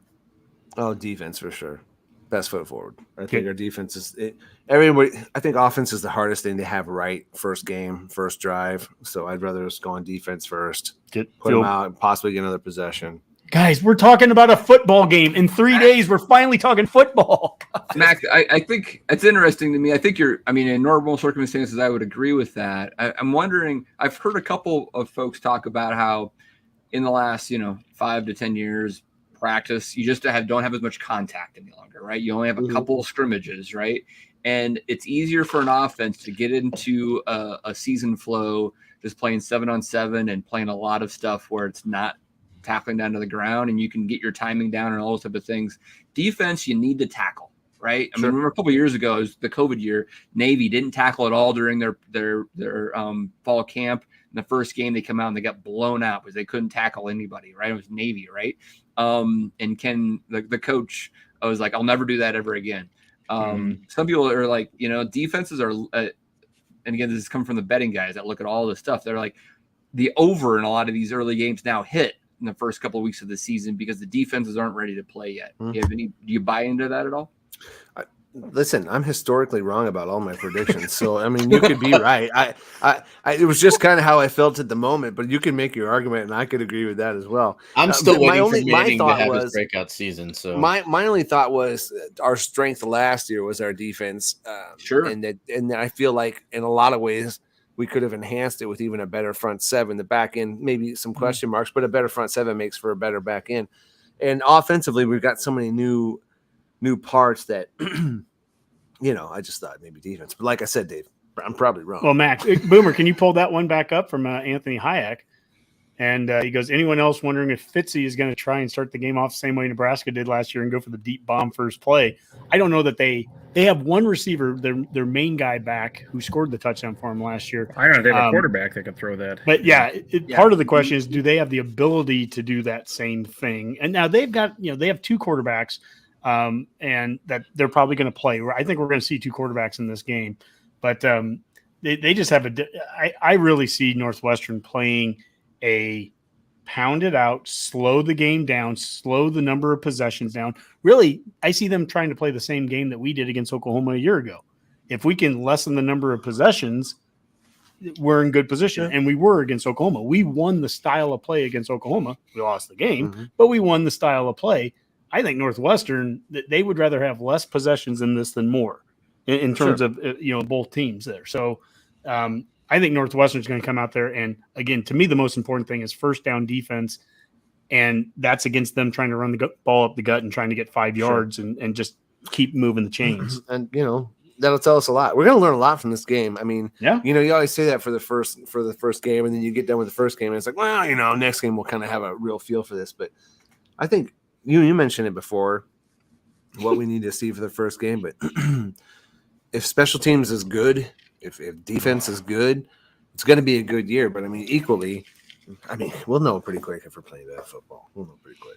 I'd like to welcome – I think this might be our first Alabama fan is watching. So, I will – that's interesting. Well, Redcast has a wide geographical reach. I was going to say, I think this is the first time that we've crossed the Mason-Dixon line to the south with our viewers. I don't even argue with him. Well, he said, and we don't apologize for anything we said about Alabama earlier in the show. So I think he also thinks no game should be played north of the Mason-Dixon line. So, that's the challenge with Bama and the SEC. But September 2nd. Hey, we appreciate tagging Bama though.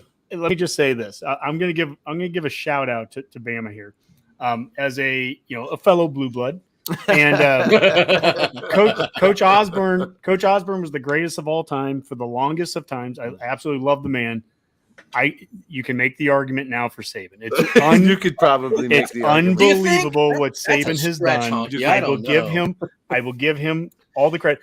Look, Osborne's right next to him on the Mount Rushmore of college football coaches, but what Bama has done over the last 15 years is insane, even though they've only played 3 true road games in non-conference and they never play north of the Mason-Dixon line and they don't ever play in cold weather.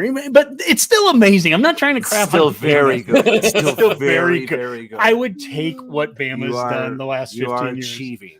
It's really good. You play Murray State in November, but it's amazing what they've done.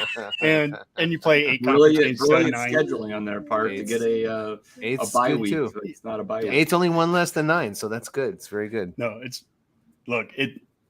all props to Bama. So we're just all right, guys. Well, I think we're coming to the end of the defense. Honky, is there anything else we need to cover? No, I think we should kind of jet out of here, and I think unless Max got something to say. I don't know, maybe you guys have talked about this, but of the guys you're looking forward to see this year on defense, or just in general? Like if you had your top 2 or 3 guys that you want to see this year, how many of them are newcomers, and how many of them are guys that you're just curious how they're going to come back this year? Is it a stronger? Are you guys more interested in the guys we haven't seen yet, or are you more interested in the guys that you feel like could develop that we had on the team last year? Like Reimer could have a baller year. Hendrick could have a baller year. Caleb Tanner's made some big waves, and he's been on the team forever. But at the same time, you got Tommy Hill, who's in Palmer. And I'll start, and then we can go around the room here with this. On offense, I'll say the guy that earlier you said could be the leading receiver, Vokalek. Oh, true. Vokalek coming into the lead tight end position. Allen is now gone. He's to the pros. And to have Vokalek really take that position over, I'm very interested to see what he can do with that. I mean, he's a different style of tight end, big-bodied guy. But we see him, a year ago against Oklahoma when he got down the field and caught that 30, 40-yard pass. I mean, he can stretch the field too. So I'm really interested to see him. And then defensively, I mean, I guess the whole trio of those guys, we haven't had potentially, I guess I haven't seen him wearing Nebraska yet, and have an in on his helmet. But O'Shawn Mathis is a pure pass rusher. But what Garrett's developed into and what Tanner has become now as a captain, I mean, just any combination of that, that's what excites me. Mm-hmm. Rob, how about you? What, maybe pick one or on each side? Well, and again, I guess we could argue whether or not this counts as offense, but I am more interested to see what Timmy Blinkroad's going to do from the kicker position. The first couple of field goal attempts that we take from, inside 40 yards, do those go through the uprights? Got to make them all. Make them all. Yeah, that's going to be a huge deal for me. I mean, because I could have taken the easy way out and said like Trey Palmer or one of the wide receivers, but I'm not going to do that. Or I could, easily just say that, Thompson, but I won't do that. And from the defensive side, I'm curious, the cornerbacks, they're going to be key in the defense because regardless if Northwestern doesn't have the wide receiver talent, we all know that there are times where we're just like, oh my God, this wide receiver, who is he and why is he tearing us up right now? And so I think Hill is going to be the guy that I'd like to see because they've been talking a lot about him coming out of camp, and you hear a lot of good things. So, I mean, Hill and then the rest of the cornerbacks, I think, are really, for me, a big interest because that's going to give the defensive guys a little bit extra time, hopefully, to get to the quarterback on those third downs. I think you're going to see him wearing a fellow black shirt here in about a week. I think he'll have that. I think him and Mathis for sure. Yeah. I think those Dave? Yeah, I mean, tough question, really. I guess I would most interested to see what the combination of like O'Shawn Mathis and Garrett Nelson and Caleb Tanner, those three, can we actually really – seems like there's a lot of hype around this pass rush suddenly, and it could be very, very legitimate, and it could be a big game changer. It could help that secondary that's a little bit unproven because you're going to get more pressure on that quarterback. And so that I'll be interested to see what happens if we actually get a lot more sacks this year. That's a game changer because not only do we stop opposing offenses, but that means we create turnovers, negative plays, all that type of stuff. Yeah. Boomer. Well, as everyone knows, I'm a special teams fan. I do want to see what Brian Bashini brings to the punt game. That's been something that's been lacking for ever. I mean, we're all aware how that imploded on us multiple times last year, just our inability to punt in key moments. And in the Big Ten, as much as we max schools like Iowa and things like that, punting is important. I mean, that flips fields, that changes games, that puts your defense in better positions, and it's huge in just Big Ten football in general. So you need to be effective at punting. And I do want to know if we're going to have an effective punt returner. Who's it going to be? Is it going to be Trey Palmer, Oliver Martin? I want to see someone catch the ball and go forward a few yards. Just anything Boomer, like that. What about maybe even schematically with Bill Bush?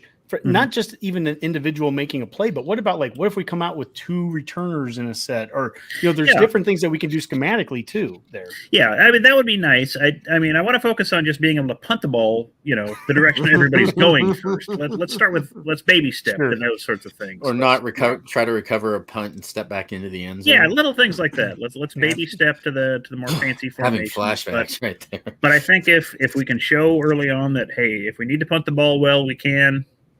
Once we force the other team to punt, we can actually count on positive return yards, setting our offense up for better situations. I think it'll pay dividends immensely this season. So Yeah, I'm interested in that. And that's the thing is that, you know, Bush during the open practice 2 weeks ago with the media there, the punter, one of the punters, and they didn't say which one it was because they had multiple punting units. One of them dropped a punt and he was right on him right away saying, hey, every rep counts. That doesn't happen. And he's not going to allow that to happen. I'm not trying to pick on Cam Taylor-Britt. He was a hell of a player for us. He's in the pros now. But Cam Taylor-Britt at one point had fumbled 4 punts out of like 6 consecutive games. If out of 6 games, if you went back to the Iowa game in 2020 and then the first 3 games of last year, Bill Bush doesn't allow that to happen. Right. I mean, at some point, it's just you do that one time and you're probably not returning it again. You know, I mean, it's just having him in there. He's going to demand a level of excellence there that just, you know, has to be done. Mac, what about you? So for the newcomers on offense, Anthony Grant, I do think he's probably going to be our lead guy out. I mean, we're going to play a lot of running backs, but I think he's going to be our lead guy. What about A.J. Allen? Damon Benning's been huge on A.J. Allen, true freshman. I'm not – maybe. I don't know. Maybe. I mean, he might be all right. I don't want to get to the freshmen. I hope we have some other guys. But, I mean, freshman running backs are different. Maybe that could be – But if he's that good, that's a great thing, right? If we learn about A.J. Allen, all is better. As far as like returning guys, I like what Bill Bush has said about Ramir Johnson. He's an ascending player, and I think Ramir was starting to get a feel for things last year, and I think he can be a real weapon for us on offense, maybe a difference maker. On the defensive side, I think Nick Henry is poised for a humongous year. I think he's a captain now. He's roommates with Reimer. I think he's going to have a humongous year.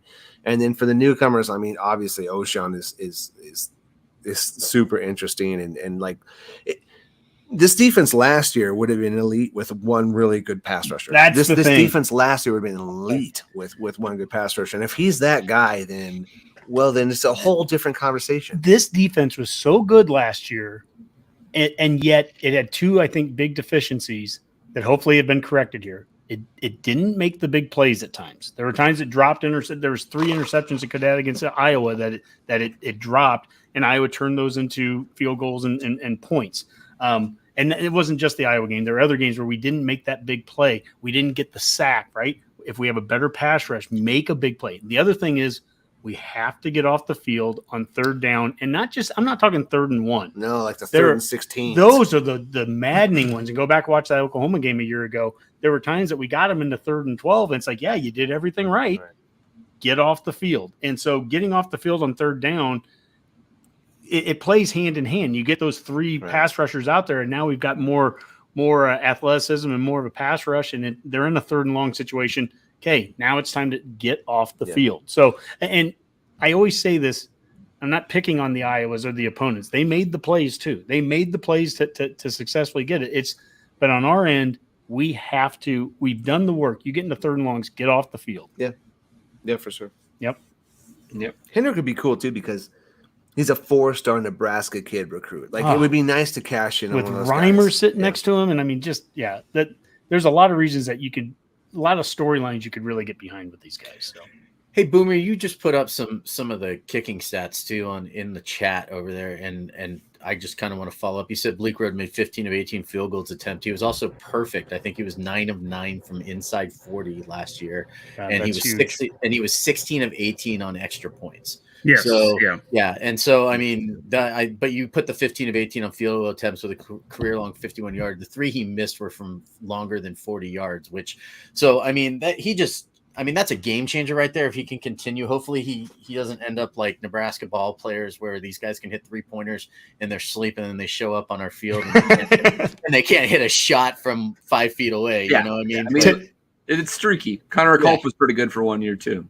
Exactly. Teddy Allen was 90% free throw shooter at Scotts Bluff, and he came here and he was like 12%. Couldn't make anything. The college hoops were different. And Mexico State, he was like a national player of the year candidate. Just drives you crazy. Yeah, it does. So, I mean, but no, I that's a big deal for me. And that's why I said Bleak Road when I was saying players I want to see, because I just want to see field goals made. If we can see those field goals made, we've taken away a lot of those 1-score losses and making them like 1 or 2-score wins. Whipple said it a couple weeks ago. He sounded almost more like a head coach than an offensive coordinator, where he said that, as an offensive coordinator, he goes, I want to score touchdowns all the time, but but we've got good kickers and we have a good defense.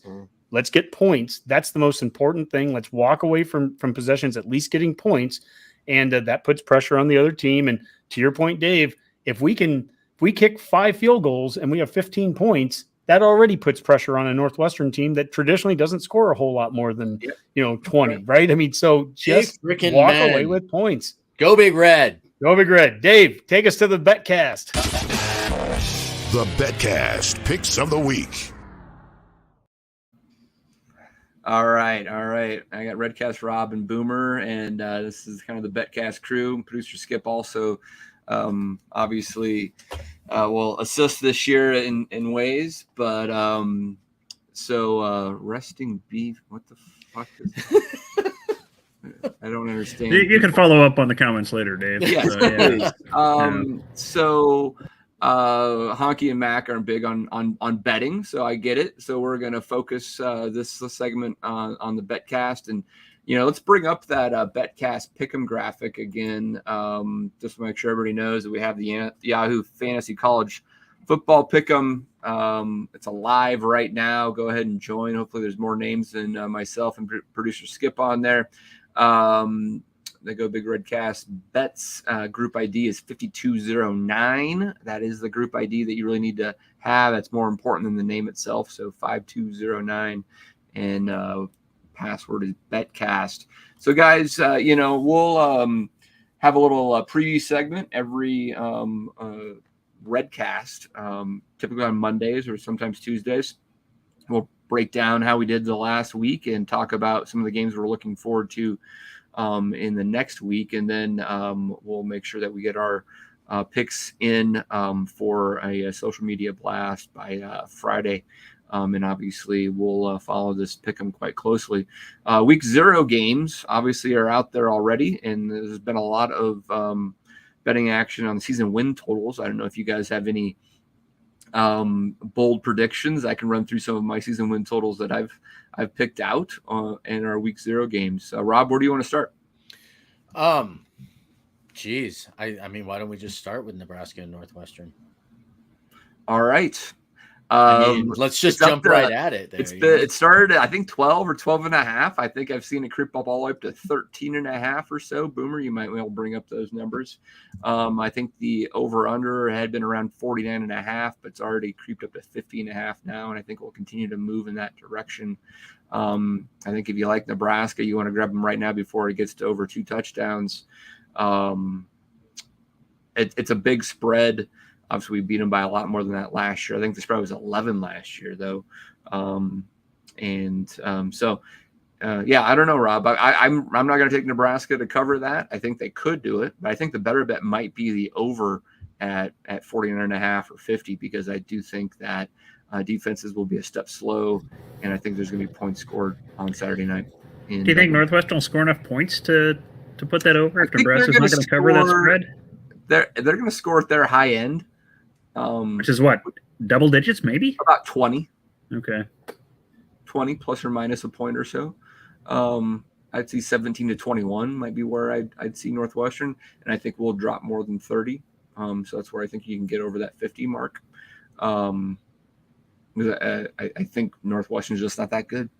Will we beat them by 2 touchdowns? I don't know. I mean, I could see a 33 to 20. I could see a 35-21, and if you don't get your bet in early on that spread and you get it at 14 or 14.5, you're going to lose that game.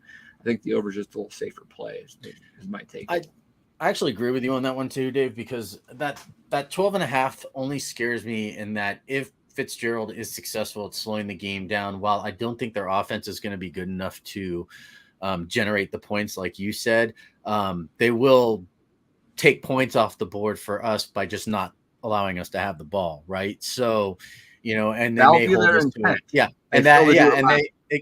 Exactly. And again, and even if they hold us to a couple of field goals over there, some of the comments tonight I've seen too, with the field being grass and the weather being, I think it's supposed to rain at some point this week out there. So the field could be a little bit slower. It rains in Dublin like every day. Yeah, I know. So, and it's supposed to rain a little bit more than usual, I guess, on Friday. So the night before the game. So, well, I mean, you can get into conspiracy theory stuff. I mean, like, let's put that into context.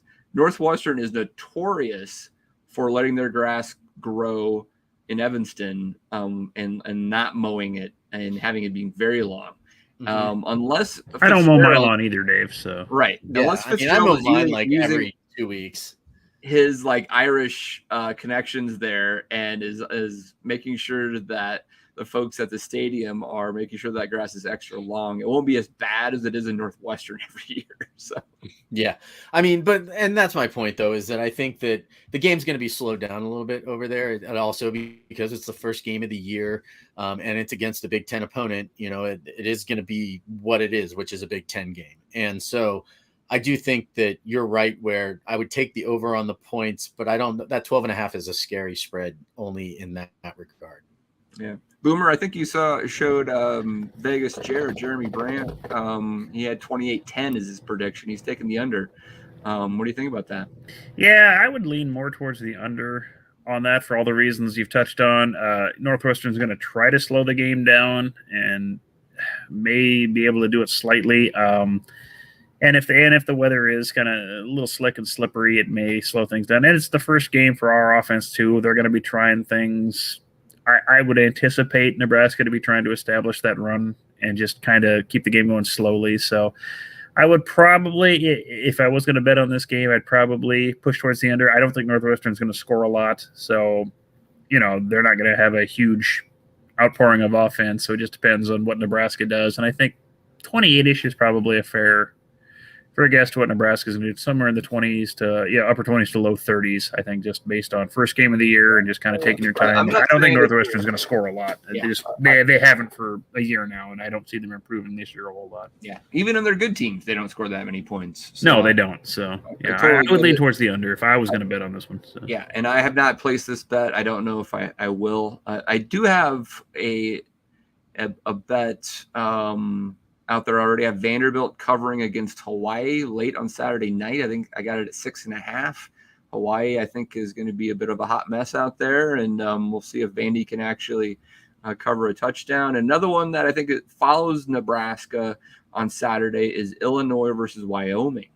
And, I was going to bring that one up. It's another Big Ten week 0. I mean, Illinois was able to pull that off last year. Week 0. They lost a lot. I mean, they had a bunch of 12th year seniors or whatever it was, thanks to COVID and everything. Yeah, so it's true. Yeah, I don't know what to expect out of Illinois this season. So, I mean, I got, some people are the Big Ten West is just this crapshoot, right? You have some people are really high on Illinois and think they're going to do well, not win the division well, but definitely think they could get to a bowl. And others are like, yeah, there might be a step back this year. I think it's really interesting. The Bielema approach to coaching games, they're going to usually turn it into a rock fight too, right? But they have a quarterback, Tommy DeVito, I believe. He's a Syracuse transfer. Not bad at Syracuse. He had some potential there, so that might be an upgrade at that position. They have Chance Brown and at running back. They have some talent there, and then with Bielema last year. Comes in week 0, lots of time to prepare for Nebraska, pulls off the upset. Illinois only wins 4 games last year. They lost at UTSA, for goodness sakes, right? What was one of the other big wins, though? Penn State. They beat Penn State. Didn't they beat Minnesota as well? I mean, in Minnesota. At least one of those was after a bye week. So I think Bielema is pretty good when he gets some extra time to prepare and scheme against a defense. And so and Wyoming's been decimated. Craig Bull has lost most of his talent. Yeah. A lot of those guys have left. They have 8 starters coming back from last year. So very little. So they had one more yard a game than they, on offense, and they gave up on defense too. I think it was like 370. And they will be down from last year. Yeah. And we don't have to worry about altitude playing a role here, as Honky likes to note, and whatever Wyoming's involved. So. That's right.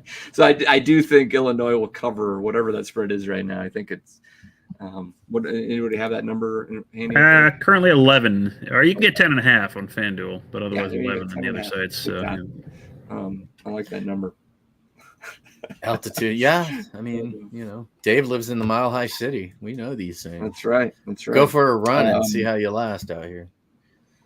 I don't have much else on week 0 games. It is fun to put a little money on games that you may not be paying attention to. You're not taking the Vanderbilt at Hawaii game, Dave. I've mentioned it already. I'm joking. I'm taking Vanderbilt. I got Vanderbilt at 6.5. Another one that's early is Nevada playing early? They are. They're playing New Mexico State, so that's probably a game where I would take Nevada too. So that's an interesting one. What's the spread on that right now, Rob? 21. I'm looking at the schedule. Yeah, it's high. It is really high, but New Mexico State's not a good team. I mean, but take a pause there. I mean, Nevada lost their coach. Jay Norvell now is at Colorado State. He took most of his best players with him.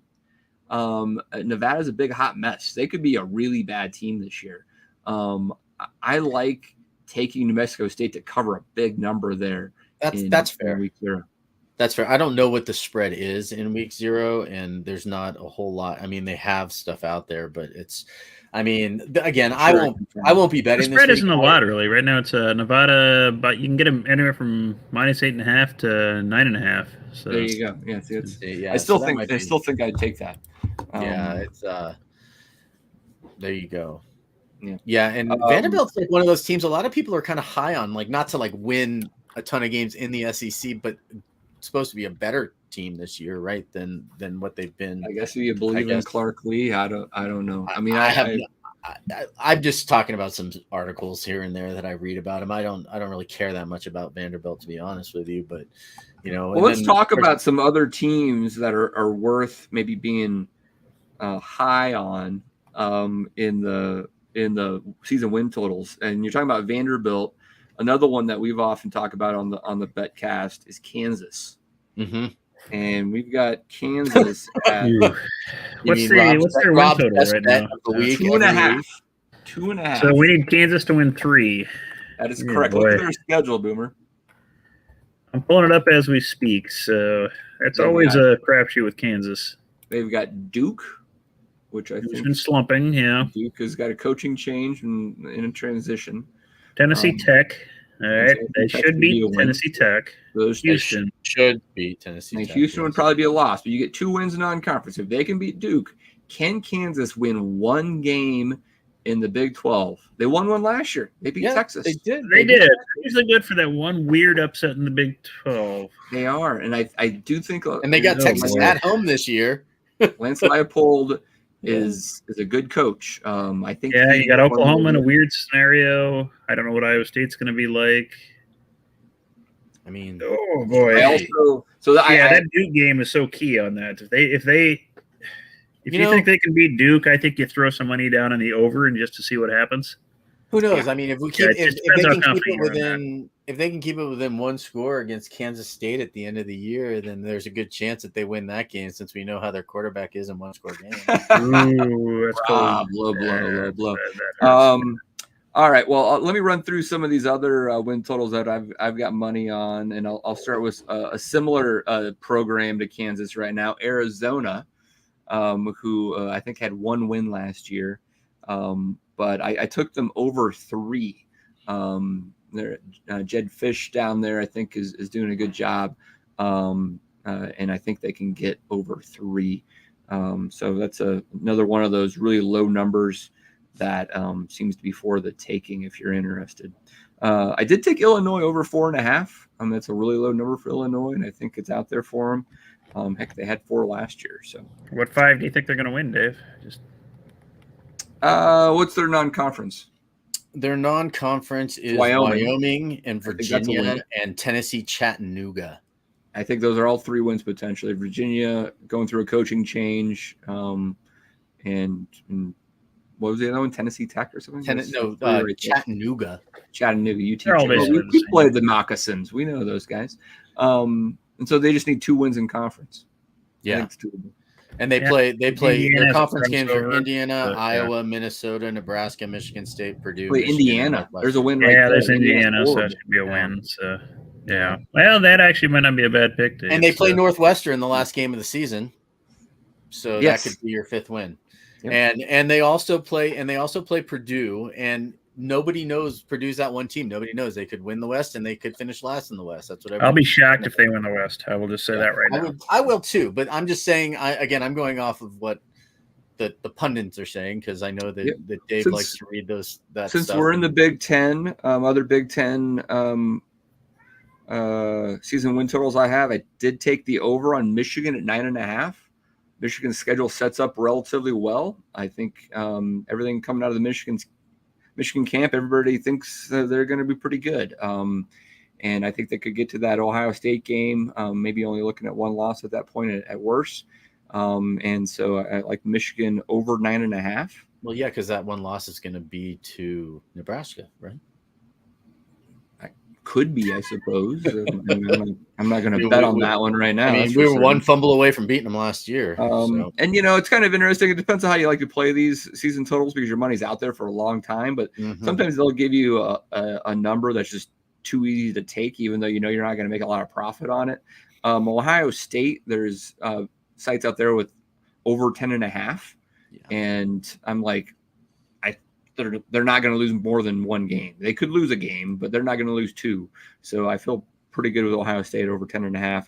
Same thing with Alabama. They're just giving me money on 10.5. Betting the over on the season with Alabama and betting the over on the first half with Alabama, right? Yes, that is a system bet. That's a system bet for Dave, and I started using it last year at the end of the year and pretty much made all my money back that I had lost throughout the year just on that bet alone. I think at one point I was like, you know what? I'm so down. I think I took everything that was in my bank, put it on Alabama to cover the first half or like be over in the first half and doubled my money right there. And I was like, okay, there you go. Yeah. Two more just of interest. Future Big Ten brethren, USC. I took under 9.5. I think they got too much going on there. That's a big number. I mean, you're telling me USC is going to go 10-2. I totally see 9-3, maybe 8-4, definitely 10-2. I mean, Lincoln Riley's good, but he's not like what 10 win, 11 win good. I don't see that. I think he could be very soon. Yeah, but I'm talking this year. I'm talking this year, right? Like, did take Utah over 9. At worst, that's a push in my opinion. And then here's the fun one. So I know, Rob, you think Nebraska is going to go 15 or no. I don't think that's going to happen. But the win total there's 7.5. I've been on record saying I think I'd be happy with just getting to a bowl. I do think 7-5 is probably more likely than 6-6. I think that's my season prediction is 7-5, but that's an under. But a lot of folks are very bullish on Nebraska to get over that 7.5. Whether you're a Nebraska fan that just bleeds red, or you look at the metrics and say that they actually should be favored in most of their games this year. But actually, I think the better bet, like just from a money standpoint, because if you think Nebraska is going to win 8-9 games, keep in mind you've got Wisconsin and Iowa as your last 2 games. You can get Nebraska on the division winner at plus 360. Plus 350 on all the sites right now. If you think they're going to be 8-2 going into those last 2 games, take that bet over the over, which doesn't pay you that well, pays a third of that. And if Nebraska is in that position by the end of the year, you hedge your bet and go ahead and just take Wisconsin or Iowa on the money line and you'll get your money back, or Nebraska wins and you can tell everybody that you took them to win the division at the beginning of the season. And the reason why that's actually not a horrible idea, Dave, too, is that Wisconsin and Iowa both have extremely difficult conference schedules this year, right? They're getting the poop end of the stick when it comes to who they're playing in their cross rival games, whatever we call it. So cross division games. So, there's a good chance Sip did a great segment on it like a week ago talking about that, where he broke down, he said, okay, now everyone's talking about Nebraska, but let's look at the schedule of the other teams, of the people that they, need to beat out for the division. And that was, right. And he took a look at it and went through their schedule, and Iowa and Wisconsin. I mean, their schedules may not be that great by the time we meet them. And that could be a good chance for us to beat them in those games as well. So, but my point is that you can just hedge your bet at that point. Yeah. If you really think Nebraska is going to going to win that many games. They're going to win the early games, right? It's a backloaded schedule. And the Boomer's point for months now is if Nebraska doesn't win a lot of these early games, that spells trouble. So if you're in the camp of they're going to win a lot of early games, and you're a little unsure about the back end, take that division bet, and then you could hedge against it if you need to. I like those, Dave. So Yeah. I don't have a lot early on this year. I think if I'm going to be betting anything, at least week 0, UConn is playing at Utah State. UConn is just a complete dumpster fire at the program. I mean, you can get a 26-point spread, but I think Utah State's going to cover that. So I think that's if you want something in week 0, just have some fun with, just to kind of add a little excitement, spice things up a little bit. Yeah, just have fun with it. Sweating out the Utah State game. Exactly. And then for an over/under, earlier you could snag it at Indiana. Their over/under was 4.5. I don't see them winning 5 games. I have no idea where you're going to find 5 wins in Indiana's schedule. I agree. I mean, they play Idaho and Western Kentucky. Maybe they can win those. And Cincinnati's their other non-con. I have no faith against them against Cincinnati. So and crossovers are not in their favor. So I think that'd be an easy one to bet the under on. So if you can find 5 wins in that schedule, good luck. But I like it. Yeah, Indiana's an easy one. So. All right, guys. Well, that's a good little preview of what folks could look forward to on future Betcast segments. Information again on the pick'ems down on the bottom of the screen. I already gave my prediction 7-5. Maybe we can give our predictions here and get some parting shots and get out of here. Sound good? Rob, you want a prediction and a parting shot? I'll just give a parting shot and just say we'd like to thank all of Redcast Nation. I think I can call them that. For just everything that you guys have done to contribute to our shows in the off season here as we're leading up to week 0, because without you guys, we would have no reason to be doing the show. And tonight was a great example. At one point I think we had almost 80 people watching the show live at one time. And you guys have been showing up in droves for the entire off season. It just goes to show how great Husker fans are in general. So thank you to all of you. And, cheers to winning the first game of our 15-0 season coming up here on Saturday. All right. Thanks, Rob. Boomer, get us out of here. Okay, well, I don't necessarily have a season prediction. I just say if we don't go 8-4, it'll be kind of pretty depressing. That I'd expect that in year 5 and with the schedule we have in front of us. I've covered this many times. Just with the talent we have with the schedule we play, and we've got a runway that B-52s would be jealous of. If you're not 8-4 this season, there's issues. And then my other parting shot would be, I know football, volleyball season's kicking off, but there's lots of other Husker sports that start playing this year too. There's soccer going on, there's cross country, all sorts of things. So that'd be something fun I'd suggest for any of the Redcaster listeners out here. Just go out and try some of the other sports that are out there that the Huskers play. There's lots of student athletes that would love to have fans show up. A lot of those games are free or very cheap to get into. And it's a great time to have. You can go during the week, go on a, Sunday when nothing else is going on. So just go out and support Husker sports in general. So it's a great time and good time had by all. And I know the players would appreciate it. So. Absolutely. Thanks, Boomer. It's great. All right, guys. Good show. I thought it was a really good banner there with Honky and Mac. And I think the Betcast was a nice way to cap it off. For now, let's call that a Go Big Redcast. Go Big Red.